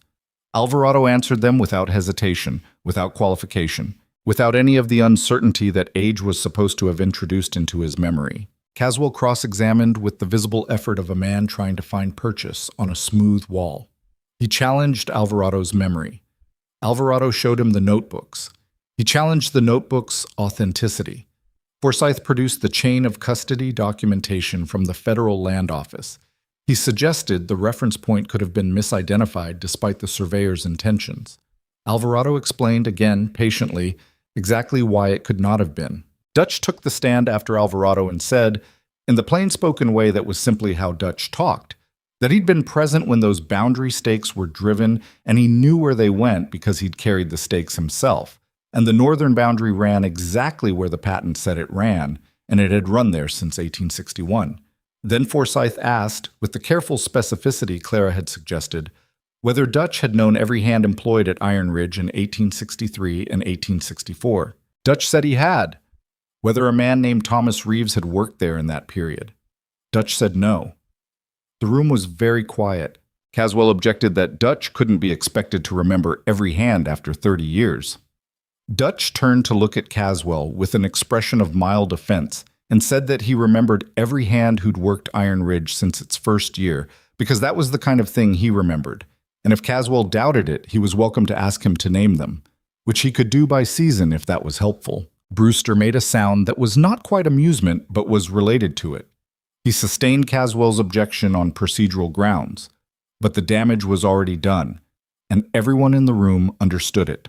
But Victor Harlan had spent most of the afternoon with his expression carefully managed. Clara had been watching him at intervals throughout the day. Not continuously, which would have been too obvious, but with the periodic attention of someone monitoring a situation for change. He'd been composed through Alvarado's testimony, attentive through Dutch's, and had not visibly reacted when Dutch denied Reeves's presence at the ranch. But when Forsyth presented the hotel registry, held up the certified copy from Retta's office, and walked Brewster through what it showed, the absence of any coal in June of 1882, the directory notation placing coal in California, Something happened in Harlan's face. It was a small thing, a tightening around the eyes, a shift in how he was holding his jaw. Clara thought about what it meant to build something for months, to pay lawyers and arrange witnesses and construct documentation, and then to sit in a room and watch the person across the table take it apart piece by piece. She thought about the land he'd tried to claim, 1,200 acres of grass and rock and river bottom that he'd never set foot on, that meant nothing to him except what it was worth on paper. She thought about Gideon, sitting straight-backed at the table in front of her, who'd worked this land since before she was born and would have handed over a significant piece of it if she hadn't gone to Denver. She felt, not for the first time in her life, the particular anger of watching someone try to take something they hadn't earned from someone who had. It wasn't a burning anger. It was the cold kind, the kind that made her methodical. Caswell tried one more approach. He argued that even without the Cole letter, the oral tradition of the family agreement should be considered. He brought forward a second witness, someone from the Harlan family who claimed to have heard Victor's father speak of the arrangement. It was thin, and it sounded thin, and Brewster's expression as he listened to it was the expression of a careful man who had heard the same quality of argument before and knew what it was. Forsyth's response was quiet and organized. The absence of any written agreement, any contemporaneous mention in the elder Cross's papers, any corroboration from anyone outside the Harlan family. The fact that such an agreement, if genuine, would almost certainly have been documented, because Gideon's father had documented everything, as the extensive records Forsyth had brought from the ranch's archives demonstrated. And then Forsyth said something Clara hadn't known he was going to say. He said that given the manufactured nature of the Cole letter, and he used that word, manufactured, clearly and without softening, and given the appearance of a witness who could not be corroborated as having ever worked at the ranch, and given the pattern of what had been presented, he was formally requesting that Commissioner Brewster refer the matter to the federal attorney's office for review of potential fraud charges.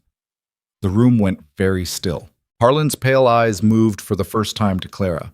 She didn't know how he knew to look at her. Maybe he'd been told, or maybe he'd worked it out the way intelligent people work things out. But he looked at her with a quality that was assessment and something under it. Not anger, she thought, recognition. The particular expression of a man who has encountered an opponent he didn't anticipate and is recalculating. She held his gaze without expression. He looked away first. Brewster called a recess to consider his ruling and returned 40 minutes later. He was a methodical man, and his ruling reflected that. He went through the claims systematically, addressing each element of Harlan's case against the evidence presented, without drama and without editorializing more than the facts required. The procedural claim regarding the survey reference point was not sustained.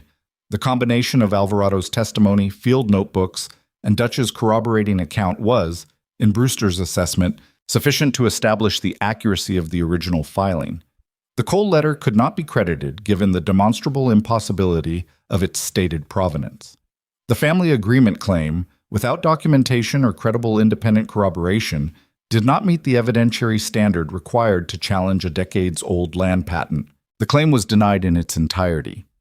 As to the question of fraud referral, Brewster said he would be forwarding his notes and the relevant documentation to the federal attorney's office, and that what happened from there was outside his jurisdiction. He said it in a tone that made clear he considered the referral warranted. There was no outcry in the room. The people in the side benches absorbed the ruling with the quiet of people who had followed the day's proceedings carefully and found the result consistent with what the evidence had said. Agnes from the bakery looked satisfied. Breckett left before Brewster had fully finished speaking, slipping out the side door with the purposeful invisibility of someone who had hoped the outcome would be different and was not interested in being observed. Gideon said nothing for a long moment after Brewster closed the proceeding. He sat at the table with his hands in front of him and looked at the surface of the table the way a person looks at something when they're not seeing it. Then he turned and looked at Clara. She'd seen a lot of things in his face over the past 3 months. The careful blankness he used for protection, the exhaustion that sat under his eyes, the thing that moved through him when Margaret's name came up. This was different from all of those. It was relief, plain and uncomplicated, the kind that doesn't have anywhere else to be. "It's done," he said. "The commissioner's ruling is done," she said, practically, because she was who she was. "The fraud referral is still open, but the land is yours." She let that be simple. The land is yours. He nodded once, then he looked down again, and she saw him do the thing she'd watched him do before in unguarded moments. Absorb something significant in the particular silence of a man who carries things mostly alone and has gotten efficient at it. She gave him that silence. Outside the commissioner's office, she could hear Harlan's party moving. Coaches, voices, the sound of a situation being packed up and removed. Caswell's voice, brisk and professional, managing departure the way he'd managed arrival. And under it, quieter, Harlan's voice saying something she couldn't make out in a tone that told her he was already calculating the next thing, which was what men like him did. She hoped the federal attorney's office gave him something else to calculate. Forsyth came over and said something to Gideon about the next steps, the formalization of the ruling, the referral timeline. Gideon responded with the focused attention he gave to things that needed handling. Clara listened, and when Forsyth finally turned to her, he looked at her for a moment and then said simply, "I'm glad Gideon had someone who knew what to look for." "He had you," she said. "He had both of us," Forsyth said. "It required both of us," which was true, and she appreciated that he said it that way. The ride back to Iron Ridge was quiet. The late afternoon light came across the plateau in long, flat sheets, the kind of winter light that made the mountains look drawn rather than real. The road was frozen solid, and the wagon ran smooth over it, and Gideon drove while Clara sat beside him, and neither of them felt the need to fill the silence. About halfway back, he said without looking at her, "When I hired you, I was looking for someone to keep the house running." "I know.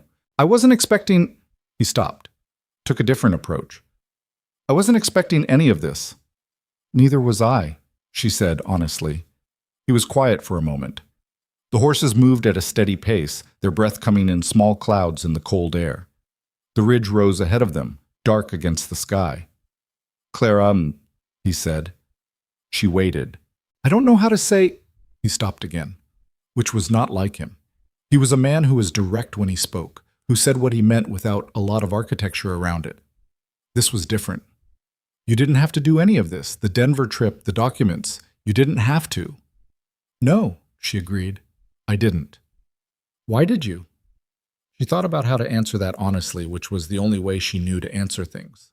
"Because it was the right thing to do," she said. "And because—" She paused herself now.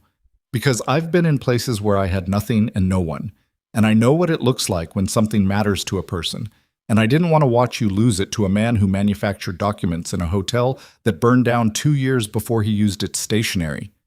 He turned and looked at her. Really looked, in the direct way he had when he wasn't protecting himself with the careful blankness. "That's the most you've said about yourself in 3 months, he said. "Don't read too much into it," she said. But she was looking at the road ahead when she said it, and she was almost smiling, and he was too, and neither of them called attention to it. The ranch came into view as they rounded the last turn. The stone house with its lit windows, the barn, the cottonwoods standing bare in the winter light. It looked, she thought, the way it had started to look after the first month of her being there. Less like a monument to something lost, more like somewhere someone lived. Gideon pulled the wagon through the gate, and the hands who'd stayed behind came out to see to the horses, and the cold settled around them both as they climbed down. He didn't say anything else. She didn't either. But when she went up the porch steps and pushed open the front door, and the warmth of the house came out to meet her, she stood there for a second longer than she needed to. It felt like coming back to something.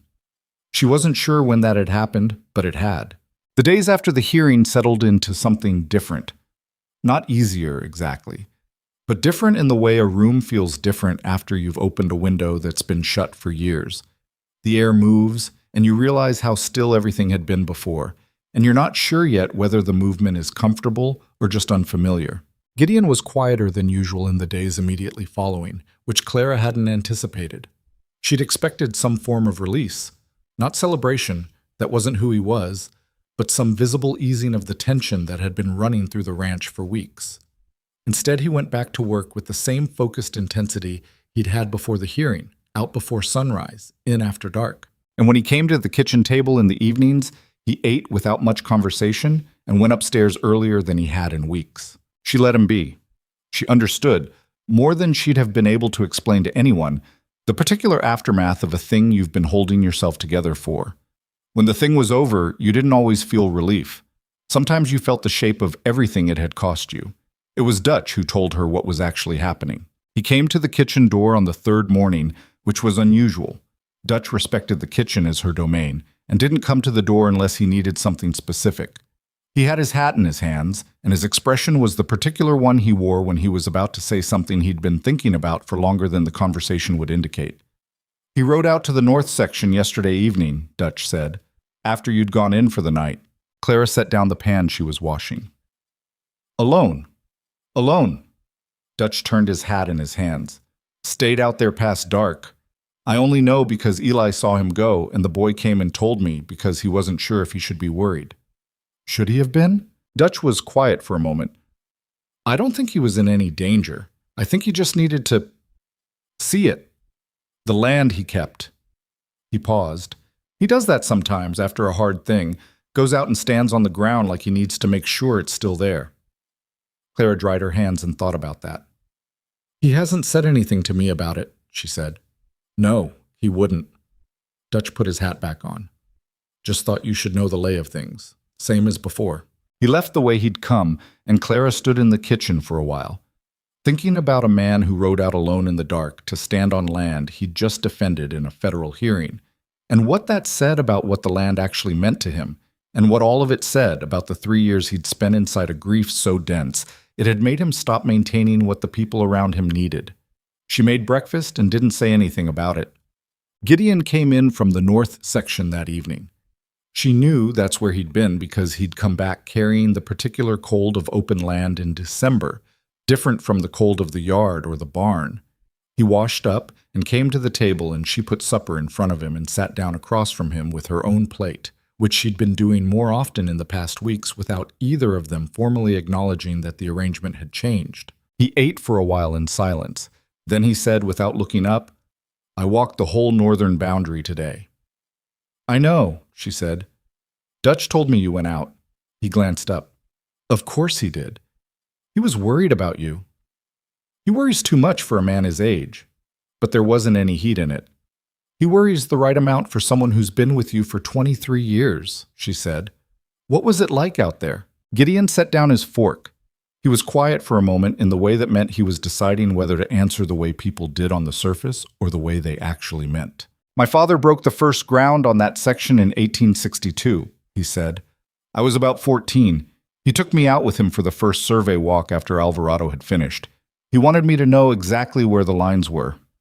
He picked up his fork again, turned it in his hand, didn't use it. "He said that the difference between a man who holds what he has and a man who loses it is whether he knows his own ground." He sounds like he knew what he was talking about. He knew a lot of things. A pause. "He also drank too much and had a temper that made the hands nervous. He wasn't a simple man to know."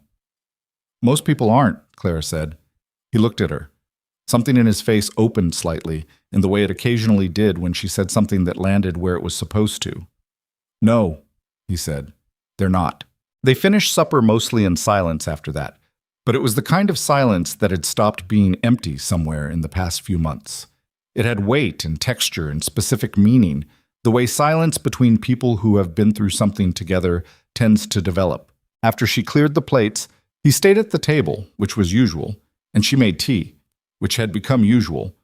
And when she set his cup down in front of him, he said unexpectedly, "Tell me something about yourself that I don't know."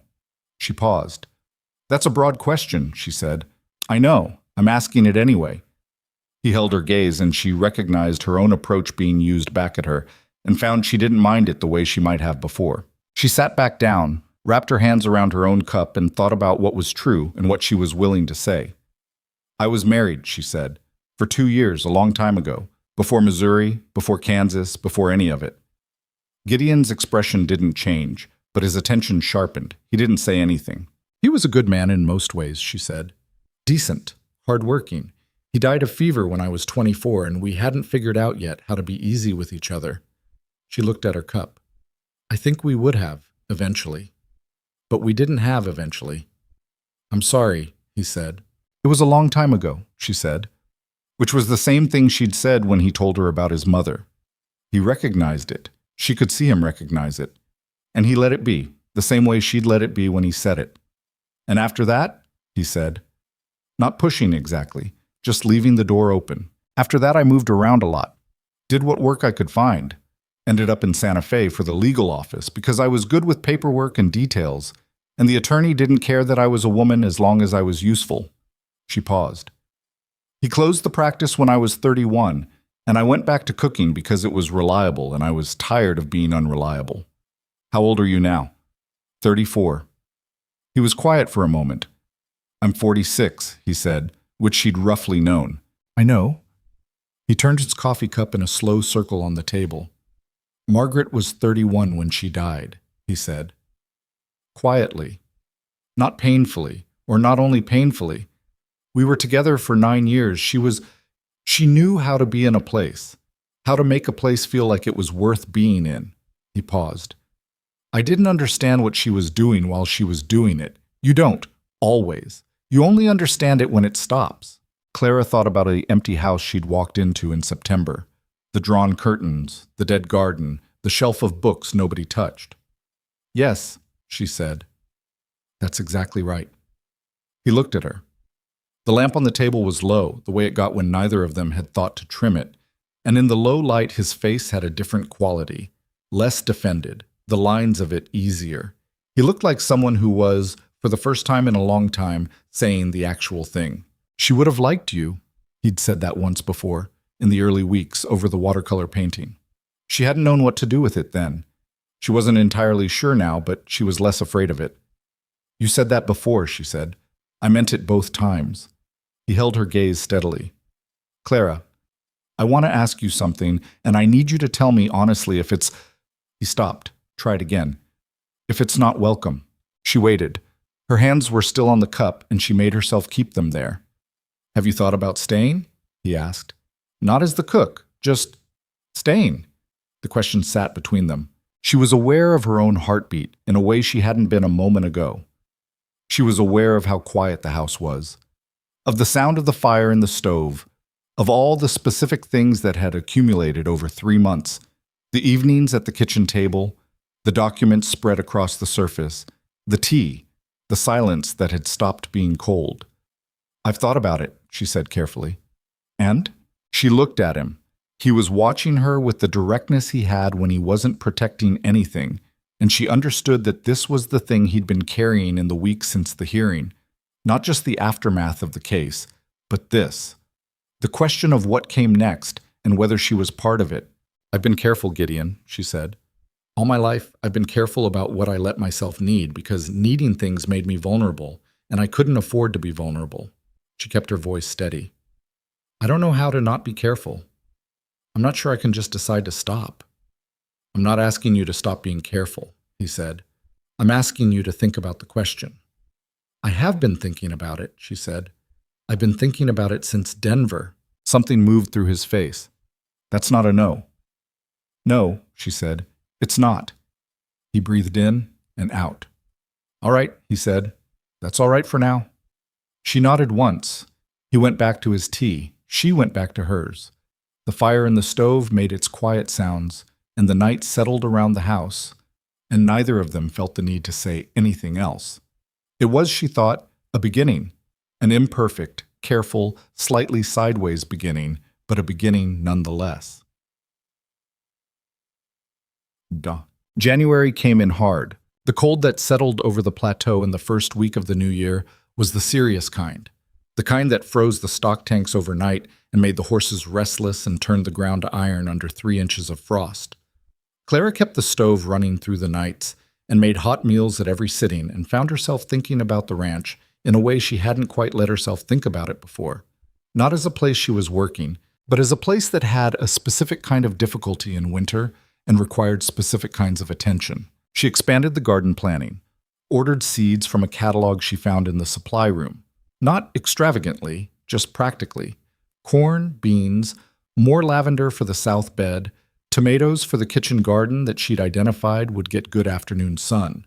She did it without asking, the way she'd done the original clearing, because she'd found that asking invited the possibility of a no that nobody actually wanted. Gideon noticed the catalog on the kitchen table one morning and looked at it without comment. Then he set it back down and said, "Order whatever you need." "I will," she said. He almost smiled and went out the door. She ordered the seeds that afternoon. The accident happened on the 14th of January. It was a Thursday, and the day had started normally, cold but clear, the kind of winter morning where the air was sharp and the mountains were very visible to the north. Gideon had ridden out early to check on a section of fence that one of the hands had reported was down. He'd gone alone, which wasn't unusual. The section was about 4 miles out, accessible enough on horseback, and he'd expected to be back by mid-morning. Mid-morning came and went. Clara kept working, kept the stove going, put a pot of soup on for the noon meal, went about the things that needed doing, but she was aware in the back of her attention of the sound of horses in the yard and what it meant when that sound didn't come. By 1 o'clock, she went to find Dutch. He was already aware. He'd sent 2 hands out on the east trail an hour earlier, and they'd found nothing, which meant Gideon had taken the north trail. He was getting his own horse saddled when Clara reached the barn. "I'm coming," she said. He looked at her. "Miss Whitmore?" "Dutch." She said it in a tone that closed the argument before he could make it. He nodded once. Eli saddled a second horse for her without being asked, which she appreciated. They found Gideon about 3 miles out, on the slope above the creek where the north fence ran. His horse had come back riderless while they were riding out, which was how Dutch knew before they arrived that something was genuinely wrong. Gideon was on the ground at the base of a short drop, maybe 8 feet, where the trail ran close to the creek bank. The bank had been undercut by the freeze and had given way under the horse's weight, and both of them had gone over the edge, and the horse had gotten up and run and Gideon had not gotten up. He was conscious when they reached him. That was the first thing Clara assessed, and then the second thing, which was that his right leg was lying at an angle that told her it was broken before she got close enough to confirm it. He'd also hit his head. There was blood at his temple, dried now, that told her he'd been down long enough for it to stop bleeding on its own. "I'm fine," he said when they reached him, which was, she thought, approximately the most incorrect thing she'd heard him say. "You are not," she said. She was kneeling beside him, her hand already at the side of his face, checking the head wound, moving through it with the practical efficiency she fell back on when she didn't want to feel what she was feeling. "How long have you been here?" 2 hours. Maybe more. He tried to move and made a sound that was not quite controlled enough to be fully controlled. "Don't." She put a hand on his shoulder firmly. "Your leg is broken. You try to move it before we splint it. You're going to do more damage." He stopped, looked at her face. Something in his expression in that moment, pain, and something else, something that had to do with the particular vulnerability of being found by someone you'd been trying not to need. She didn't have words for it and didn't try to find them. "There are fence boards down at the line," Dutch said, already moving. "I can get enough for a splint." He went. Eli stayed holding the horses, white-faced and trying not to show it. Clara stayed beside Gideon and kept her hand on his shoulder, not comforting exactly, just present, and made herself assess the rest of him while she waited for Dutch to come back. "Your ribs," she said. "Breathe in for me." He breathed in, made a face. "Possibly cracked," she said. "We won't know until you can be looked at properly." She moved her fingers carefully along his scalp around the head wound. "This is surface.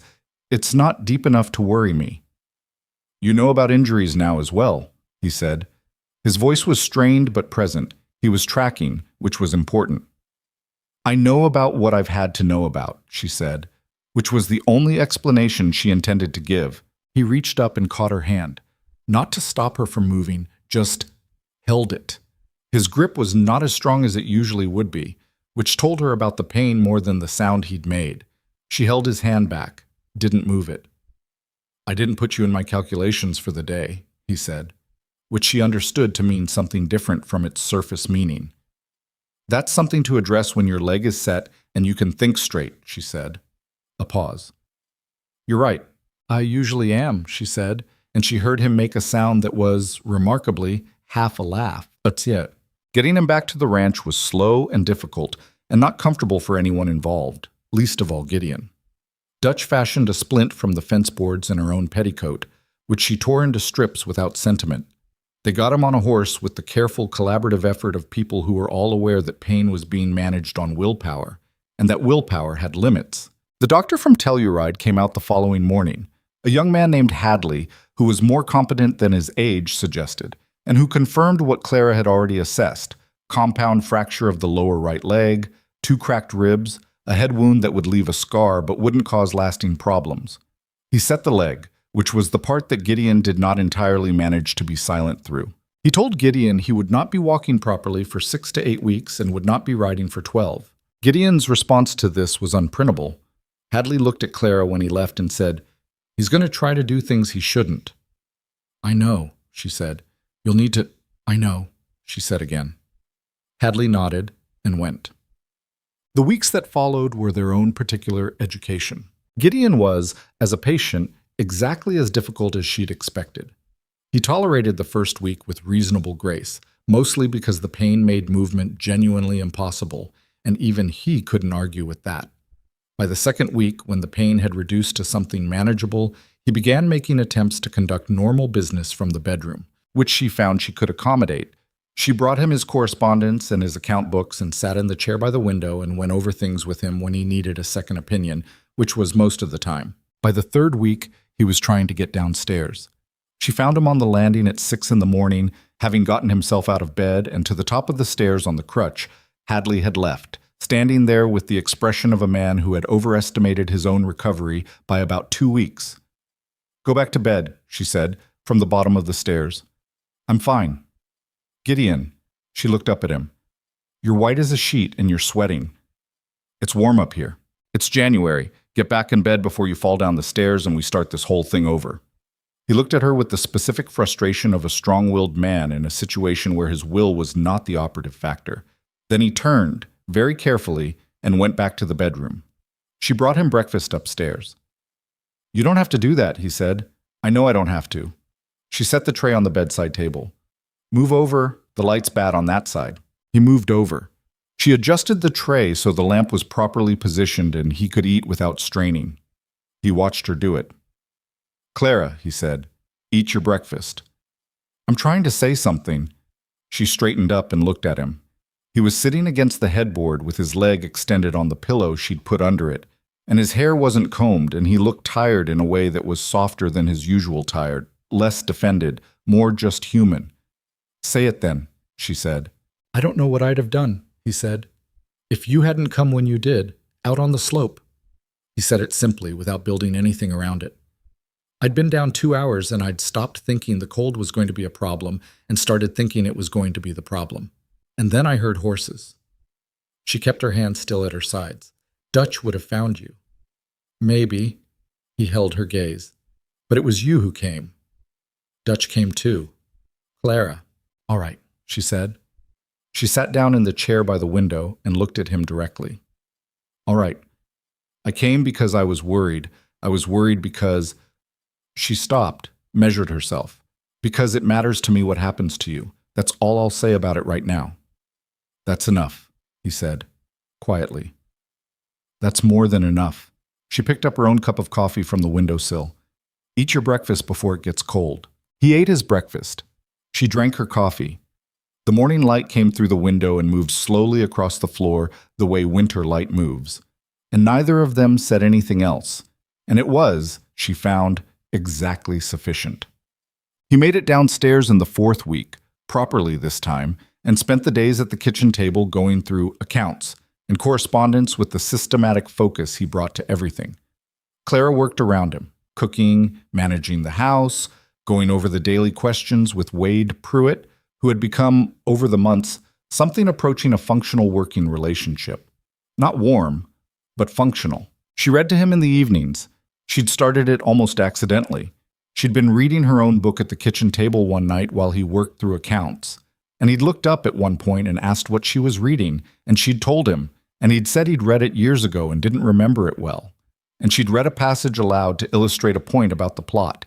And somewhere in the middle of the second passage, he'd set down his pen and just listened. After that, it became a thing they did. Not every night, but often enough that it had a place in the shape of the evenings. He had opinions about the books. Strong ones, sometimes. There were arguments about characters and their choices and what the author had clearly intended, and whether that intention was well served by the execution. And these arguments had the particular texture of two people who were disagreeing about fiction, but we're also, in the way that conversations about fiction sometimes allowed, talking about other things entirely. Dutch observed all of this with the steady, unsurprised expression of someone watching a thing develop that had been developing since September, and he said nothing about it to anyone, which was both his character and his wisdom. Eli, who was younger and less experienced at keeping his thoughts off his face, caught Clara in the barn one afternoon in the 5th week and said, with the awkward directness of a 17-year-old who had decided something needed to be said, "He's different now, Mr. Cross, since you came." Clara was checking the tack, not looking at him. "People change." "Not like this," Eli said. "I've been here 3 years. He used to just work. That's all he did, work and sleep and not talk to people more than he had to." He paused. "He talked to me for 20 minutes yesterday about a fence design he's thinking about for the spring. He hasn't talked to me that long ever." Clara kept her hands on the tack. "That's a good thing, Eli." "I know." He hesitated. "I just thought you should know that people notice." She turned and looked at him. He was standing in the barn doorway with the winter light behind him, looking earnest and slightly embarrassed, the way young people look when they've said a true thing and aren't sure it was their place to say it. "Thank you," she said. "I appreciate you telling me." He nodded and left, and she stood in the barn for a moment and thought about what he'd said. People notice. She thought about all the things that had been happening in this house over the past 4 months, accumulating the way small things did: the garden, the evenings, the documents, the trip to Denver, the question he'd asked her in December, the slope above the creek where she'd found him lying in the cold and had held his hand without deciding to. She thought about careful. She'd told him she didn't know how to stop being careful. Maybe careful wasn't the same as closed, she thought. Maybe you could be careful and still let things develop. Maybe careful just meant you kept your eyes open while it happened, rather than walking in blind. She went back to the house. The stove needed tending, and there was bread to make, and the seed catalog needed a final order placed before the end of the week. And Gideon was at the kitchen table going over the spring stock plans with the focused attention he brought to things he was genuinely interested in. He looked up when she came in.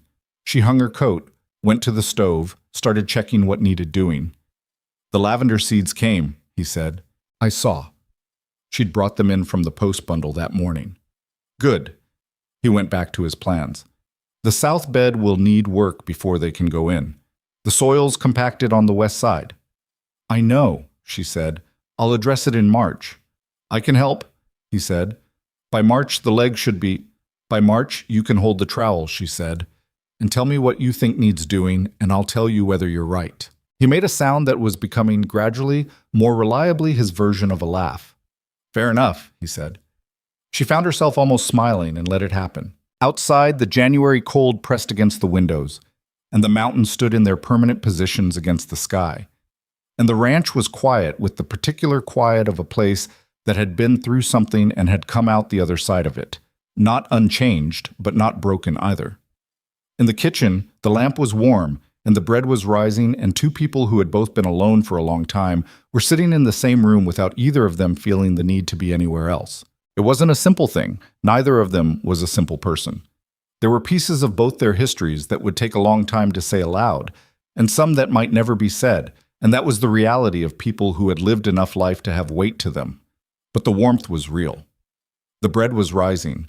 The seeds for spring were in a box on the counter, and outside, under 3 inches of frost, the lavender roots that she'd put in the ground in November were waiting to come back. The lavender came back in March. Clara found it on a Tuesday morning, kneeling in the south bed with her hands in the cold soil, pulling the last of the winter debris away from the roots she'd put in the ground in November. She'd half expected to lose it.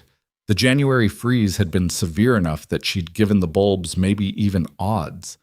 But there it was, the first gray-green shoots pushing up through the dirt with the particular stubbornness of things that had decided to survive. She sat back on her heels and looked at it for a moment. It was a small thing. It was just a plant. But it had been in the ground through the worst of the winter, through the frost and the cold and the weeks when nothing outside seemed alive, and here it was coming back without anyone's permission. She understood, looking at it, that she was not entirely thinking about the lavender. Gideon's leg had healed unevenly. which Hadley had warned them was possible, and which Gideon had responded to with the particular stubbornness of a man who had not entirely accepted that his body had its own timeline separate from his intentions. He was walking with a slight hitch in his gait that the doctor said might or might not resolve with time, and that Gideon had decided would resolve, and was apparently planning to convince through sheer force of will. He was back on horseback, carefully, on shorter rides that he extended incrementally every week, and that Clara monitored without commenting on, because commenting would produce an argument she didn't feel like having. He was out on the south fence line when she found the lavender. She could see him from the garden, a distant figure on the ridge, moving at the pace of someone being careful without wanting to appear to be careful. She watched him for a moment before she went back to her work. The letter from Forsyth arrived the second week of March. She knew from the way Gideon carried it through the house that it was significant. He had the focused stillness of someone processing something before they were ready to speak about it. He set it on the kitchen table and sat down and read it twice, and when he looked up, his expression was the kind that was hard to classify. "The federal attorney's office has filed charges against Harlan," he said. "Fraud, document forgery, suborning false testimony. That's Reeves." He set the letter down. "Caswell is under investigation as well. Separate charges, but related." Clara sat down across from him. "When did this come through?" "Forsyth got the notice last week. He wanted to confirm the details before he wrote." He looked at the letter again. "Harlan's assets have been frozen pending trial. His attorney in Denver, not Caswell, a separate man he apparently retained for his personal affairs, has been in contact with Forsyth about a potential settlement." "What kind of settlement?" "Harlan wants to avoid trial." His voice was level. "He's offering a formal withdrawal of all claims and a letter of acknowledgement that the original patent was valid and uncontested, in exchange for not pressing for additional civil damages." Clara was quiet for a moment. "What does Forsyth recommend?"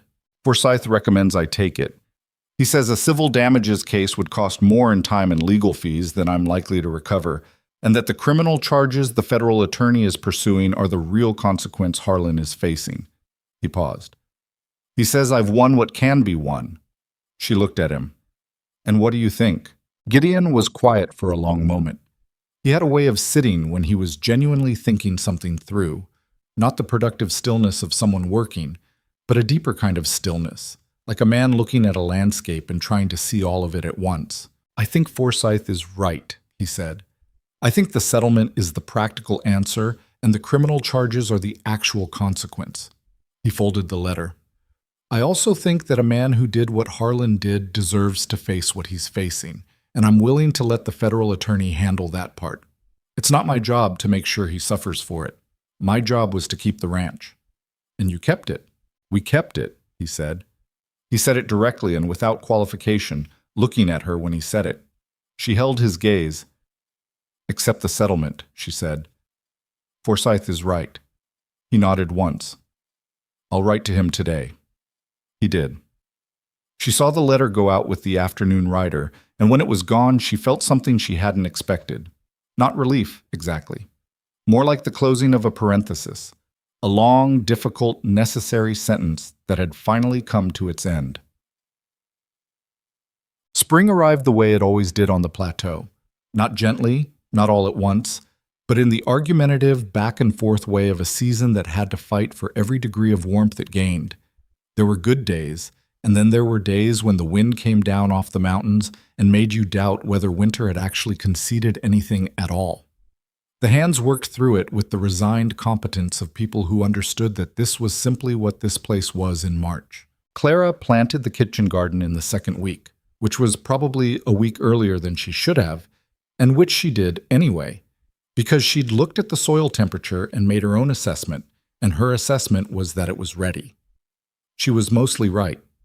2 rows of beans didn't come up, and she replanted them without ceremony, which was the way gardening actually went as opposed to how people who didn't garden sometimes imagined it went. The tulip bulbs she'd put in the previous fall came up along the front walk, which she hadn't expected to feel as significant as it did.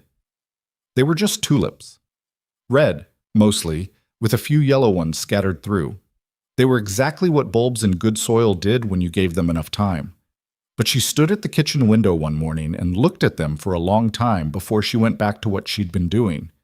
Gideon came in from the yard and caught her looking. "The tulips," he said. "Yes."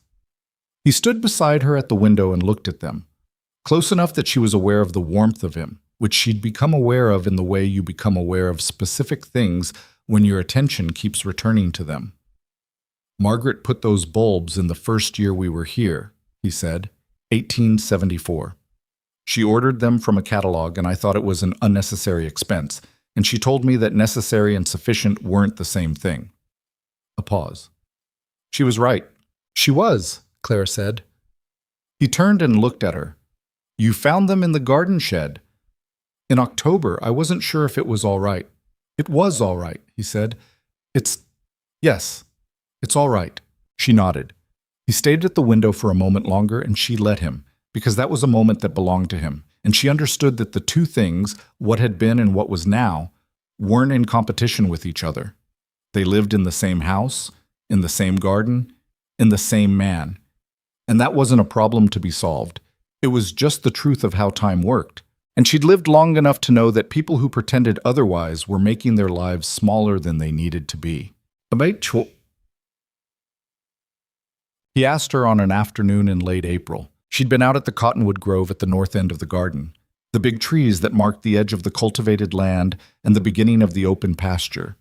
She'd been there because one of the trees had a low branch that had partially split in the January ice, and she'd been wondering whether it could be saved or whether it needed to come down before it fell on the fence. She was looking up at it with her hand shading her eyes when she heard boots in the grass behind her. She'd known his footsteps for 7 months. She didn't need to turn around. "The branch needs to come off," she said. "The split's too deep, but the tree itself is fine." He stopped beside her and looked up at the branch. "Eli can take it down tomorrow." "Good." He didn't say anything else for a moment. She kept looking at the tree, aware that this was a different kind of silence from the working silences they'd developed over the months.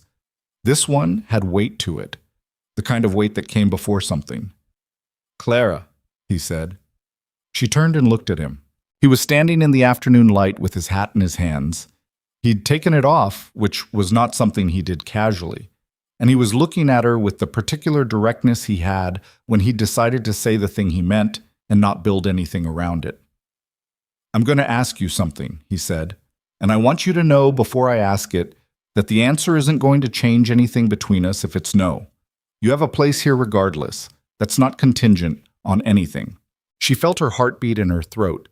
She kept her hands still at her sides. "Ask," she said. "Will you marry me?" He said it as a statement more than a question, which was exactly how she would have expected him to say it if she'd thought about how he would say it, which she had. Not frequently, more than twice. She looked at him.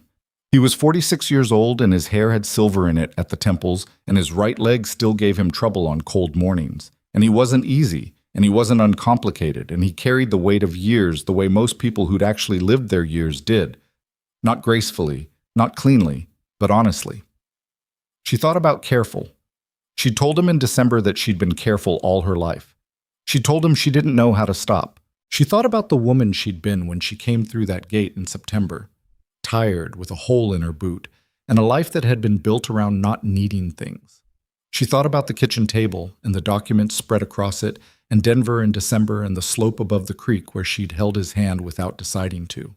She thought about the lavender coming up through the frost and the tulips along the front walk, and the way the house had felt when she'd pushed open the front door after the hearing, like coming back to something. She thought about her mother, who had run a boarding house for 12 years, and who had once told her, near the end, that the thing she'd gotten wrong in her own life was confusing careful with safe. Careful meant paying attention. Safe meant nothing ever touched you. They weren't the same thing, and only one of them was worth choosing. "Yes," she said. Something moved through his face. Not surprised, she thought. He'd been waiting for the answer, had been prepared for either one, but the specific answer she'd given reached him somewhere past prepared. He breathed in and out. "All right," he said. His voice was rougher than usual. "All right," she said. He reached out and took her hand. Not the urgent grip from the slope in January, but something more deliberate. His thumb moved across her knuckles once. She looked down at their hands and then up at his face. I'm still not going to be easy, she said. I need you to know that. I haven't been hoping for easy, he said. Easy doesn't do much for me. Good. She looked back at the cottonwood trees, the light coming through them in long April shafts. Because I have strong opinions about the garden, and I'm going to continue having them. I know. And I'm going to tell you when I think you're wrong. You've been doing that since September. And I'm going to keep doing it. Clara. He waited until she looked at him again. I'm asking you to stay. I'm not asking you to be someone else. She looked at him for a long moment. 7 months of accumulated knowing, the way he drank his coffee, the way he moved through the house in the hours before dawn, the way he looked at his account books, the way he'd looked at her over the documents spread across the kitchen table when he'd first understood that she knew what she was doing. Then yes, she said again. Completely, yes. They were married in May, on a Saturday, under the big cottonwood at the north end of the garden, the one whose damaged branch Eli had taken down in April and whose remaining canopy had leafed out fully in the warm weeks since. Dutch stood beside Gideon. Eli stood off to one side, looking like someone who had been told to stand still and was managing it imperfectly. Forsyth had come up from Denver, which she hadn't expected, and Agnes from the bakery had come, because Clara had told her, and Agnes was not the kind of woman who missed things that mattered. It was not a large ceremony. Clara had not wanted large. She'd wanted true, which was a different thing and harder to arrange, and this was true. The light was the right light, and the people were the right people, and the words were said simply and without theater, the way words should be said when they mean what they say. She wore her good dress, the blue one she'd packed in her bag in September because she had one good dress and she always brought it, though she hadn't imagined wearing it for this. Gideon wore his good coat. He'd combed his hair, which she noticed and did not comment on. When it was done, Agnes had brought rolls and a cake that she'd made in her bakery kitchen and transported in a wooden box that she'd been secretive about for 3 days.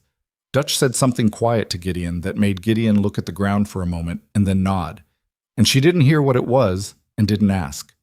Eli, liberated from standing still, disappeared in the direction of the barn with the relief of someone who had fulfilled their formal obligations. Forsyth found her standing at the edge of the garden, looking out over the south pasture where the first of the new grass was coming in green after the April rains. You did something remarkable, he said. He was looking at the pasture too. I cooked and I read documents, she said. You saved the ranch, he said. More than that. You... He paused, choosing his words. I've known Gideon Cross for 9 years. I handled his wife's estate. I was here, in a professional capacity, when he closed most of the house up and stopped having anyone to supper. He glanced at her. I didn't know what would bring him back from that.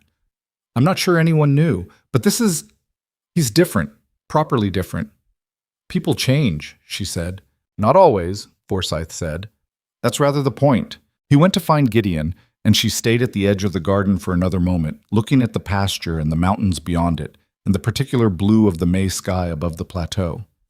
She was thinking about what Forsyth had said, and she was thinking about the thing she'd understood somewhere in the middle of all of it, somewhere between the documents on the kitchen table and the slope above the creek and the lavender coming up through the frost. She'd come to Iron Ridge in September thinking she was coming to cook. She'd thought, in the way she'd learned to think about things, that she would do her job, do it well, and keep the rest of herself at the managed distance she'd maintained for 10 years. She'd thought she knew how to be present without being exposed. She'd gotten good at it, or she'd thought she had. What she hadn't accounted for was a house that needed something she happened to have. A man who was honest in the specific way that made her own honesty feel less like a risk. Work that mattered in ways that went beyond the work itself. The accumulated weight of small things, the tea, the documents, the evenings, the lavender, that she hadn't noticed becoming essential until they were. She'd spent a long time being careful in a way that looked like wisdom, but was actually, she now understood, a form of fear. Fear of needing things. Fear of what happened when you needed things and lost them. She'd lost her mother, her husband, her place in Santa Fe, various other smaller versions of home that she'd built and left or had taken. She'd learned to pack light in every sense of the word. She'd learned to hold herself slightly away from things so that when the things changed, as they always did, she wouldn't be caught off guard. What she'd missed, in all that careful management, was that holding yourself away from things also meant holding yourself away from things. The same distance that protected you from loss was the distance that prevented you from having anything worth losing in the first place. She wasn't sure she could have understood that without living it. She wasn't sure the understanding could have come through anything other than a house with drawn curtains and a dead garden and a man who had lost everything except what he couldn't lose and who had needed someone to notice. The summer that followed was the fullest the ranch had known in years. The kitchen garden produced more than she'd expected, which she attributed to the soil work she'd done in the spring and which Gideon attributed to the fact that she talked to the plants while she was working in them, which was not a thing she was willing to confirm or deny. The lavender bloomed along the south bed. The roses came back stronger than the year before. The tulip beds, she noted for future planning, needed expanding. The cattle did well. The north section, all 1,200 acres of it, ran the summer herd without incident. Wade Pruitt and Clara had arrived at something that wasn't friendship, but was solid working respect, which was more than adequate for the purposes it served. Dutch turned 64 in July, and the hands threw him a supper in the bunkhouse that went on until well past when it should have, and Gideon let it go on because Dutch had earned whatever supper he wanted. Eli, who had turned 17 in the spring and had started to grow into himself in the visible way of young men who are finding out what they're made of, had taken on more responsibility with the horses and was showing an aptitude that Dutch said quietly to Clara was the real kind, not the performed kind. She mentioned it to Gideon, who took Eli aside the following week and had a conversation about his future at the ranch that Eli emerged from looking like someone who'd been handed something unexpected and didn't know yet where to put it. She noticed that. She noticed most things. She and Gideon argued in August about the east pasture fencing, which needed to be replaced, and about which they had genuinely incompatible views regarding the most efficient approach. The argument went on for 3 days in the moderate heat way arguments go when both parties are stubborn, but neither is actually angry. And it was resolved by the practical observation, made by Clara, which Gideon accepted after a day of thinking about it, that a hybrid of both approaches was more sensible than either position taken alone. He told her she was right in the direct way he had, without a lot of preamble, and she told him she knew, and they went to supper. That was the texture of the life. Not smooth, not easy, not the version of things that gets written on the surface of how people present themselves, but real in the specific way that reality is real when you're actually inside it, messy and particular, and worth the trouble. Check. It was Dutch who said the thing that Clara carried with her longest. It happened in September, almost exactly a year from the day she'd come through the gate with her travel bag in the dust. She was in the kitchen, putting up the last of the summer preserves, a process that was hot and tedious, and that she engaged with because she'd learned from her mother that the preserves you put up in September were what got you through February, and she took that seriously. Dutch had come in for something and ended up staying for coffee, which happens sometimes. They were talking about the winter plans, the preparations that needed to happen before the cold settled in, when Dutch said, not quite as a non sequitur, but close to it, "You know what I noticed that first month you were here?" "What?" "He started eating." Dutch turned his coffee cup in his hands. Not just he'd been eating, keeping himself going, but he started eating like he meant it, like the food was something he wanted rather than something he needed to get through. He paused. "I know that sounds like a small thing." "It doesn't," she said. "No." He was quiet for a moment. A man who's decided he doesn't need to be here anymore stops caring about small things. The food, the warmth, whether his lamp has oil in it. He stops caring about those things because they're maintenance, and you don't maintain what you've decided not to keep. He looked at her. "The food was the first thing I noticed. Come back." She stood very still for a moment, her hands on the jam jars. "He never said anything like that to me," she said. Not accusing, just stating it. "He wouldn't," Dutch said. "That's not how he carries things." He picked up his hat. "But I watched him for 3 years after Margaret died, and I know what almost loss looks like on a man. And then you came, and he started eating like the food mattered." He stood up. "Figured you ought to know, since you've been here a year." He left. She stood in the kitchen for a long time, in the late September heat with the preserves cooling on the counter, and she thought about that. About how you could be next to something that close and not see the whole shape of it. about how the difference between staying in a place and really being in a place was sometimes invisible from the outside and looked from a distance like something as small as whether you ate your supper like it mattered. She thought about her mother's boarding house, where she'd spent her childhood understanding that taking care of people was not a diminished thing. It was not the lesser version of something more important. It was, when done with honesty and attention, its own kind of making. You made a space, you made it warm, you made the food worth eating. And sometimes, not always, not automatically, but sometimes, that was what a person needed to find their way back from wherever they'd gone. She didn't think of herself as the reason Gideon Cross had come back to his own life. He'd done that himself. People who came back from the places grief took them did it themselves. They just sometimes needed something to come back toward. She'd been something to come back toward. He'd been something that made her willingness to be needed feel like a choice rather than a habit. That was the thing she understood now. In the kitchen with the preserves cooling around her and the September light coming through the window the way it had when she'd first seen this kitchen a year ago. You couldn't plan for the specific shape your life was going to take.